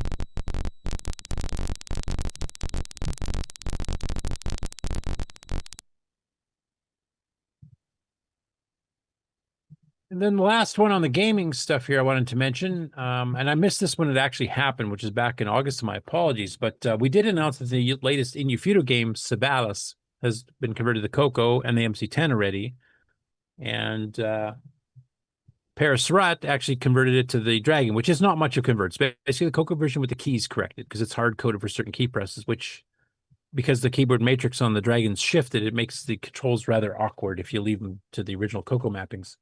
Because they get mapped differently, of course. So he's actually patched this so that the QAOP keys do your steering and the space is used to the lifts and accepts the 4 arrow keys too. So you can play with the sort of UK standard. I guess a lot of the machines use that type of key sequence, or you can use the arrow keys, which to me, quite frankly, makes more sense. And for a bit of a refresher, he's got some screenshots of the actual game here. We have to collect the stars, etc. While dodging monsters, you got some one-way doors and stuff too. Ken, we haven't covered this one on the Game On Challenge. I think you're still waiting for me to make a disc version, right? Yes, I am. Okay. Fire me a reminder, direct message in Discord, so don't forget like I did this last week. Because it actually doesn't take me long, but I just totally forgot.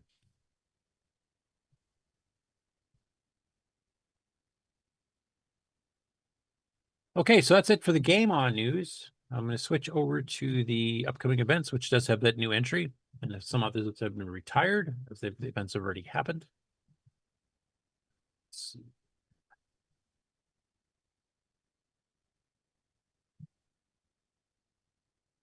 Okay, first coming up is the VCF Swap Meet. This is one that supports VCF East in New Jersey. And it's happening on October the 18th. And if Sloopy's still here, he probably has more details about it than I do. But it's actually in a parking lot in Wall, New Jersey. So this raises money basically for VCF to help sponsor the show. And they have a Google Maps link. You can actually click on the VCF East page here to get the specific Google coordinates. Because like I said, there's no street address. It's a parking lot. And is Sloopy still here to talk a little bit about this? Because I believe he's actually attended this in the past. Yes, he seems to be here. Okay, fire away. Curtis pretty much said everything that I know about it. I've not actually been to this one because I usually go to the one at the System Source Museum because it's much closer. Okay. But the basic information is it's October 18th in Wall, New Jersey. I do believe it's not actually at the museum where VCF East is held. Science Center. Yeah. I think it's in a parking lot not far away, which would be a much bigger parking lot, which is nice. I'd love to go, but I can't justify the cost. If anyone wants to be my sugar mama, I'd be more than willing to go. I mean, at this point, I'll even take a sugar daddy. So now we'll mention something they've got here on the little ad. If those who are watching the video can see like a photograph of like last year's show. So it's tables of like monitors and tape drives and disk drives and computers and all kinds of stuff. But it mentions that it involves vintage computers, electronics, radios, TVs, amateur radio, and tech in general. So there's actually more than just retro computers there. So if you're into any of these other genres, you might get some pretty good deals here. Or if you want to get rid of stuff in those genres. I've actually seen some of the stuff that's in the free pile already, and it's quite a bit.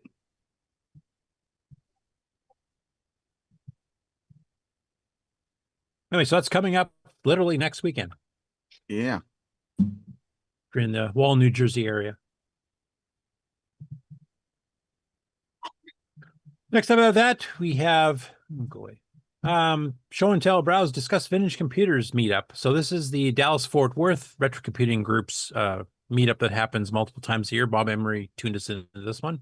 He's actually been to it a few times. He's actually live broadcasting there, hoping that happens again. And that's also on Saturday, October the 18th, the exact same day at the Bingo Bingo in Grand Prairie, Texas, near Dallas-Fort Worth. It's a fairly large one, as they mentioned here. They had record-breaking attendance the last meetup with around 150 to 200 attendees throughout the day. It did look pretty busy when Bob was kind of showing us around. And goes on for 4 hours. There's a little map and stuff you need details. Once again, links from the show notes here to all the stories that we do. You can actually get the link directly there and get specific directions. And of course, this is in the Dallas-Fort Worth area. You're right in the backyard of where Tandy was. So there's quite a few people in the area that probably have a lot of stuff that you could see that you may not be able to see anywhere else. So I think this one, if you're in the area, is definitely worth attending. There must be a Mauser in Dallas because they have a table. Oh, do they? Yeah, Mauser's in Texas. Yeah, Texas. Yeah. They got some cool parts. Yeah.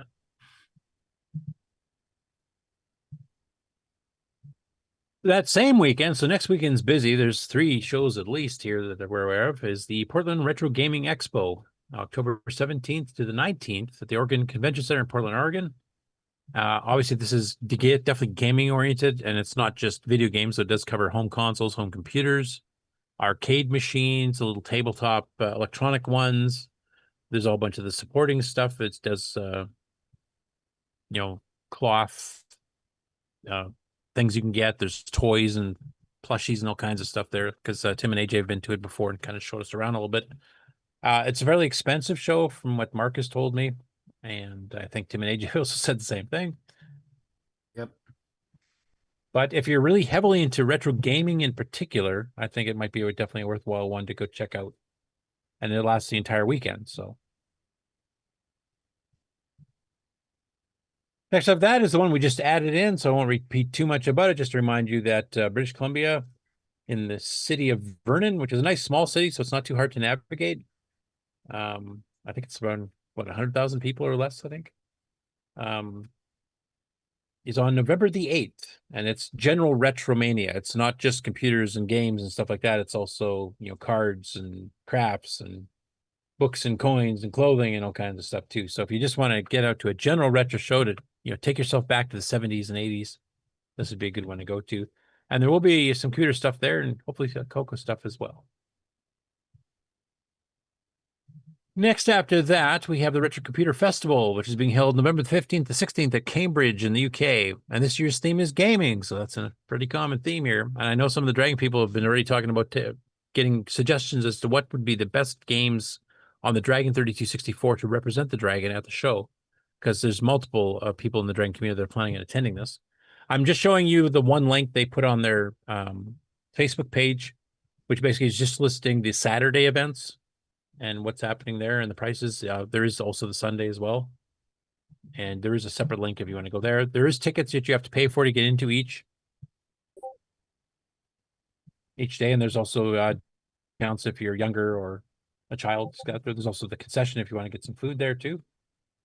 They also have a whole bunch of the game developers coming out to do presentations. So they've got a list of those here, of the ones that are booked right now. And there's actually quite a few of them. So looks to be a pretty interesting show. It'll be interesting to hear some of the stories behind some, especially the UK games, and because their game market was definitely a little bit different than ours here, or even that in Australia, which is where Nick is from, in case you didn't know. Next after that, we have the What's that, Nick? Good day. No, good day. Or in Canada, good day. You hoser. So my Retro SC is in Brazil, and we've actually had live streams from this before from Erica Montero and Luciana Scharf and a few others too that have been down there. And this is a pretty big one. This one I think had almost 500,000 people at the last show. And I've got in the show notes, I've got the link to the actual site, but I've also got a link to a Google Translate version that puts it in English, because I don't think most of us actually speak the native Portuguese. But this is November the 15th in Florianópolis, SC, Brazil. This is right near the coast of an island just off the main shore into the Atlantic Ocean. And it's pretty well like, you know, white sand beachfront property right near where the venue is. So if you want to actually take a vacation, convince the other half that you need to go to a retro show, well, they can go lounge on the beach and you can join them right after the show's over, because it's just a single day event. And there's been pretty good CoCo representation, partly from CoCos themselves. I've seen some CoCo 3s and stuff there, but there's also a whole ton of clones, because Brazil was famous for basically saying copyright law. I don't need a stinking copyright law. And they basically encouraged people to manufacture machines in Brazil. So they cloned Apples, they cloned Sinclairs, they cloned CoCos. There's at least 5 or 6 different CoCo clones alone. CP400, CP402, the Kodamax, and a bunch of others. I think you're understating that law. You actually couldn't import things. Yeah. You were required to clone them. Yeah. Yeah. But yeah, it's a show that I would like to attend one day, just because I would love to see a beach in Brazil too. So I'd probably make it like a week-long stay instead of just the weekend or something, and kind of check things out.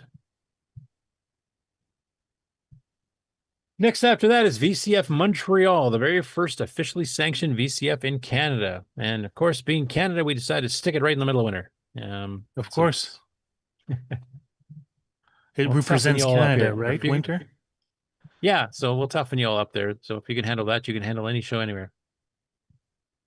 And that's January 25th to the 26th of 2026, held at the Royal Military College just outside of Montreal, in a place pronounced Go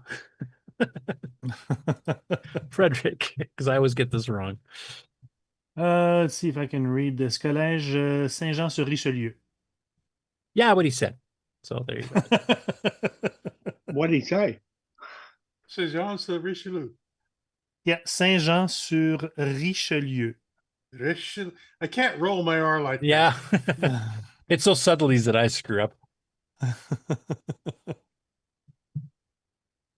And because it's in Montreal, which is in Quebec, an officially bilingual province, you actually get all your directions and what's happening here in French as well. So if you're a French speaker that has always wanted to attend a retro show, but kind of nervous because you don't know English all that well, I think you'll see a lot of French people or people who speak both languages fluently, like Frederick, that can help you out with that. And of course, the side plug here is that John Kowalski, alias Sockmaster, we talked about earlier in the show, is actually attending. May even have a booth. I don't know if Frederick, do you want me to get you in contact with him in case you guys want to share a CoCo style table or something? For Sockmaster, I think I wrote to him. I don't think I spoke to him about the event, but yeah, why not? Okay. I'm going to see now. I don't know if they've actually got speakers actually listed yet. I don't think they do yet. It's a little bit too early yet. And this is the very first time they've done the show in Montreal. So after that, the dates for the 2026 CoCo Fest, sponsored by the Glenside Color Computer Club in the Chicago area, is officially April 24th and 25th. Only 194 days away, folks. Better start getting those programs ready now. And the hotel rates are also locked in now, so if you want to pre-book them, and there's a discount code you can get from the Glenside site, which once again, you get the link in the show notes in the CoCo Discord. And you get, I think it's 10 or 15% off. If Grant was here, I'd get the specific amount. But if you're into the CoCo at all, this is the show to go to. This is the main one. And it's been expanding and getting bigger the last few years. So more and more people are coming out. More and more stuff's getting released. So if you can, you definitely want to attend that one. And the last one is the very first official VCF for Latin American. And this is they're called VCF LATAM 2026. And that's my phone ringing. Ignore that. You have a call. Yeah, it wasn't supposed to be coming through. It wasn't supposed to be linked up, but apparently I said something wrong. I was in rush this morning. That's my only defense. So anyway, this takes place April 24th to the 26th in Bahia Blanca in Argentina. So could be another, pretty interesting vacation place. That's spring here. That'd be fall down there. Because they're quite a bit below the equator. But yeah, if you are able to go to that one, I think that's another one you probably could convince the other half to maybe take a full-blown vacation out of it. I haven't taken too close a look exactly where in Argentina it is, but just looking from some pictures, and obviously I haven't had the show before because it's the first one. But they're expecting a pretty good turnout here. So let's see if I can go here. That doesn't really tell me too much. All right, it's good to see that there's a lot of more international VCFs happening. We've had some official ones in Australia. There's an official one in Germany that's been going for a few years now. Of course, there's a ton in the States, and now we've got Canada added to the list too. So basically, anywhere in the world you can attend a VCF pretty soon, and that's kind of cool because you guys, especially the ones that have been to VCF Midwest, which is the biggest one as far as I know, there's a lot of cool stuff happening at those every year. In fact, I think a lot of their videos have actually been released. I know some of the YouTuber panels and stuff have been released, and I haven't had a chance to actually read them yet, or watch them yet, I should say.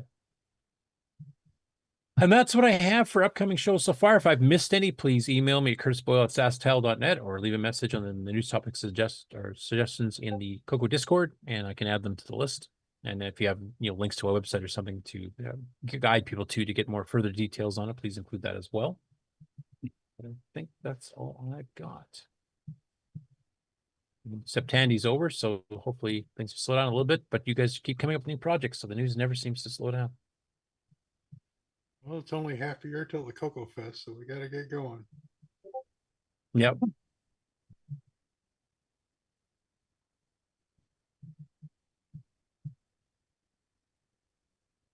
Did anybody else have anything, or is that the show for today? I think we caught Marc out. He's sorting his socks or something.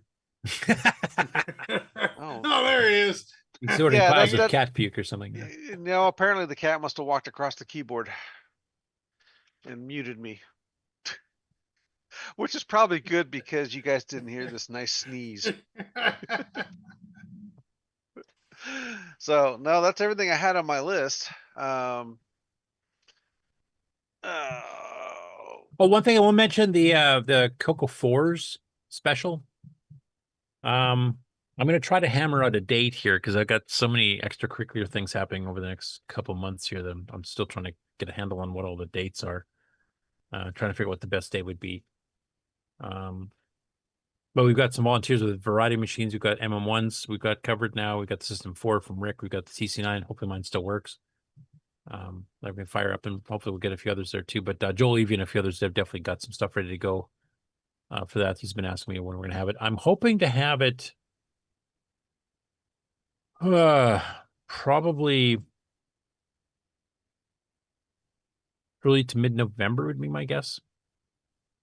I don't know how that works for everybody else. If anybody has any specific dates in that time frame that they would like. There's one weekend in November I'm going to be out of town. Yeah, before American Thanksgiving probably, because. And that's late November, right? Yeah, that's like 25th or something. Okay. Because there to Christmas is just a wreck, so it would be nice to, you know. Yeah, 27th is Thanksgiving. So if possible, yeah. Okay. Well, if anybody has any preferences in that time frame, maybe post what you'd prefer or which ones you could show up, especially if you're going to be exhibiting, in the news topic suggestions channel on Discord, and then we can kind of just take a survey and see if we can come up with one that works for everybody. So you don't have one right now? No, that's what I just said. Okay. This is as far ahead as CoCoNation's ever going to get. A couple of months? Are you kidding me? Yeah. Yeah, that's far range planning. Yeah, that's way out. Unlike me today, where I was planning while the show was starting, trying to find everything. Okay, well, we're only at 2.5 hours today, so. Well, I was expecting a bit of a drop off today, mainly because Septandi's ended. So, there was a bit of extra kick on Septandi's stuff. Very last of the warmth for the year, so a lot of people are... Yeah, we're actually pretty good here today.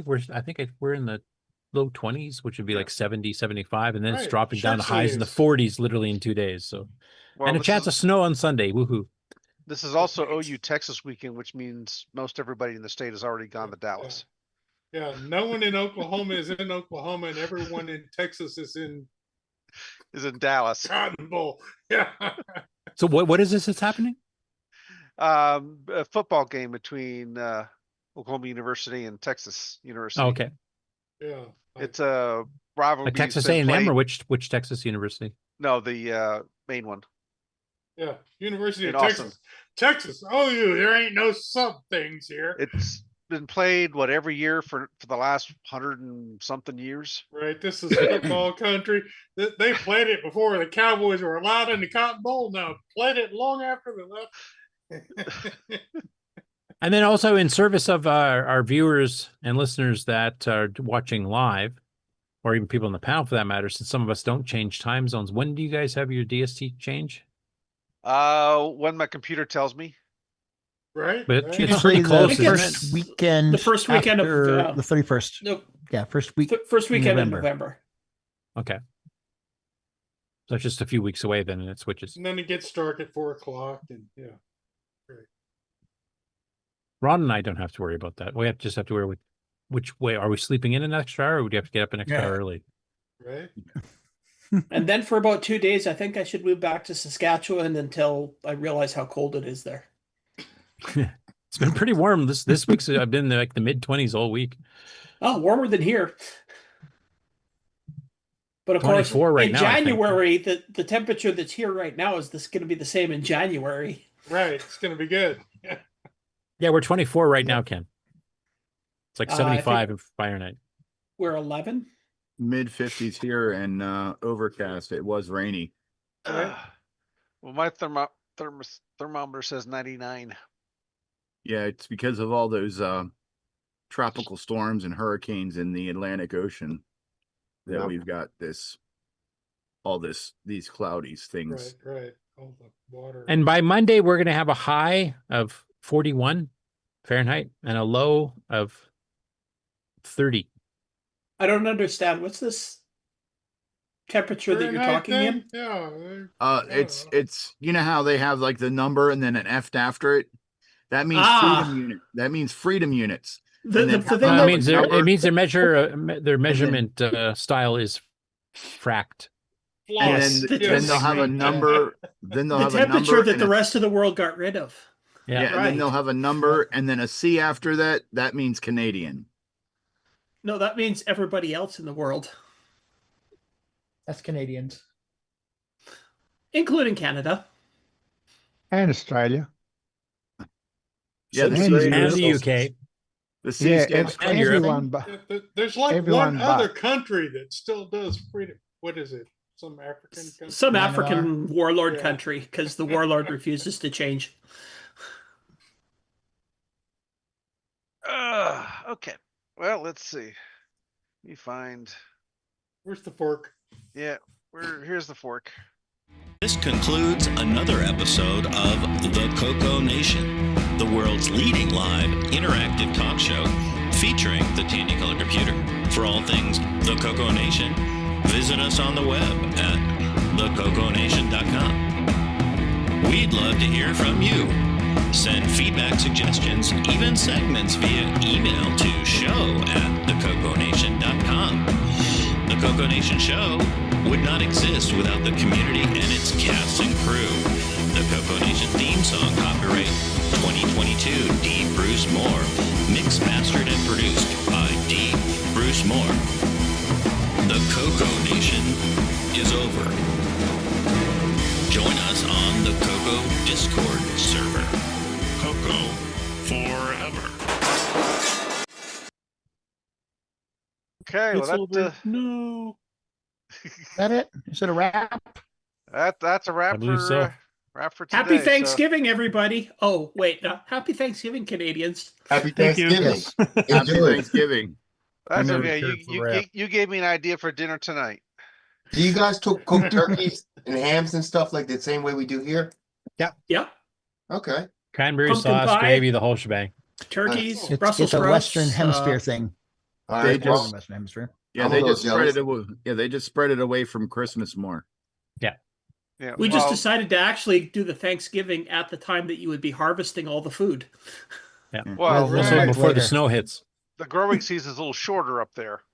Right, yeah, we get another month, so Yeah. that makes sense. Yeah, it's It's not that much different in Minnesota. yeah, we do the harvest and get it all put away and everything taken care of, then have the Thanksgiving. We don't have to try to do it all at once. But this does bring up a question. So does that mean that your Black Friday was yesterday? We don't have a Black Friday.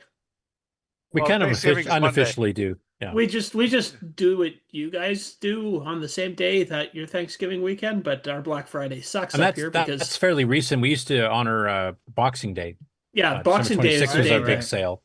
That's before the that. big sale Yep. day. It still is actually for The a day lot of after places. Christmas. The day after Christmas. Our Black Friday is Amazon stuff. Yeah. So Whenever Amazon does it, does.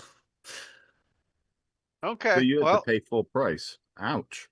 let's go ahead and end the stream here. So Sounds see you good. next week, everybody.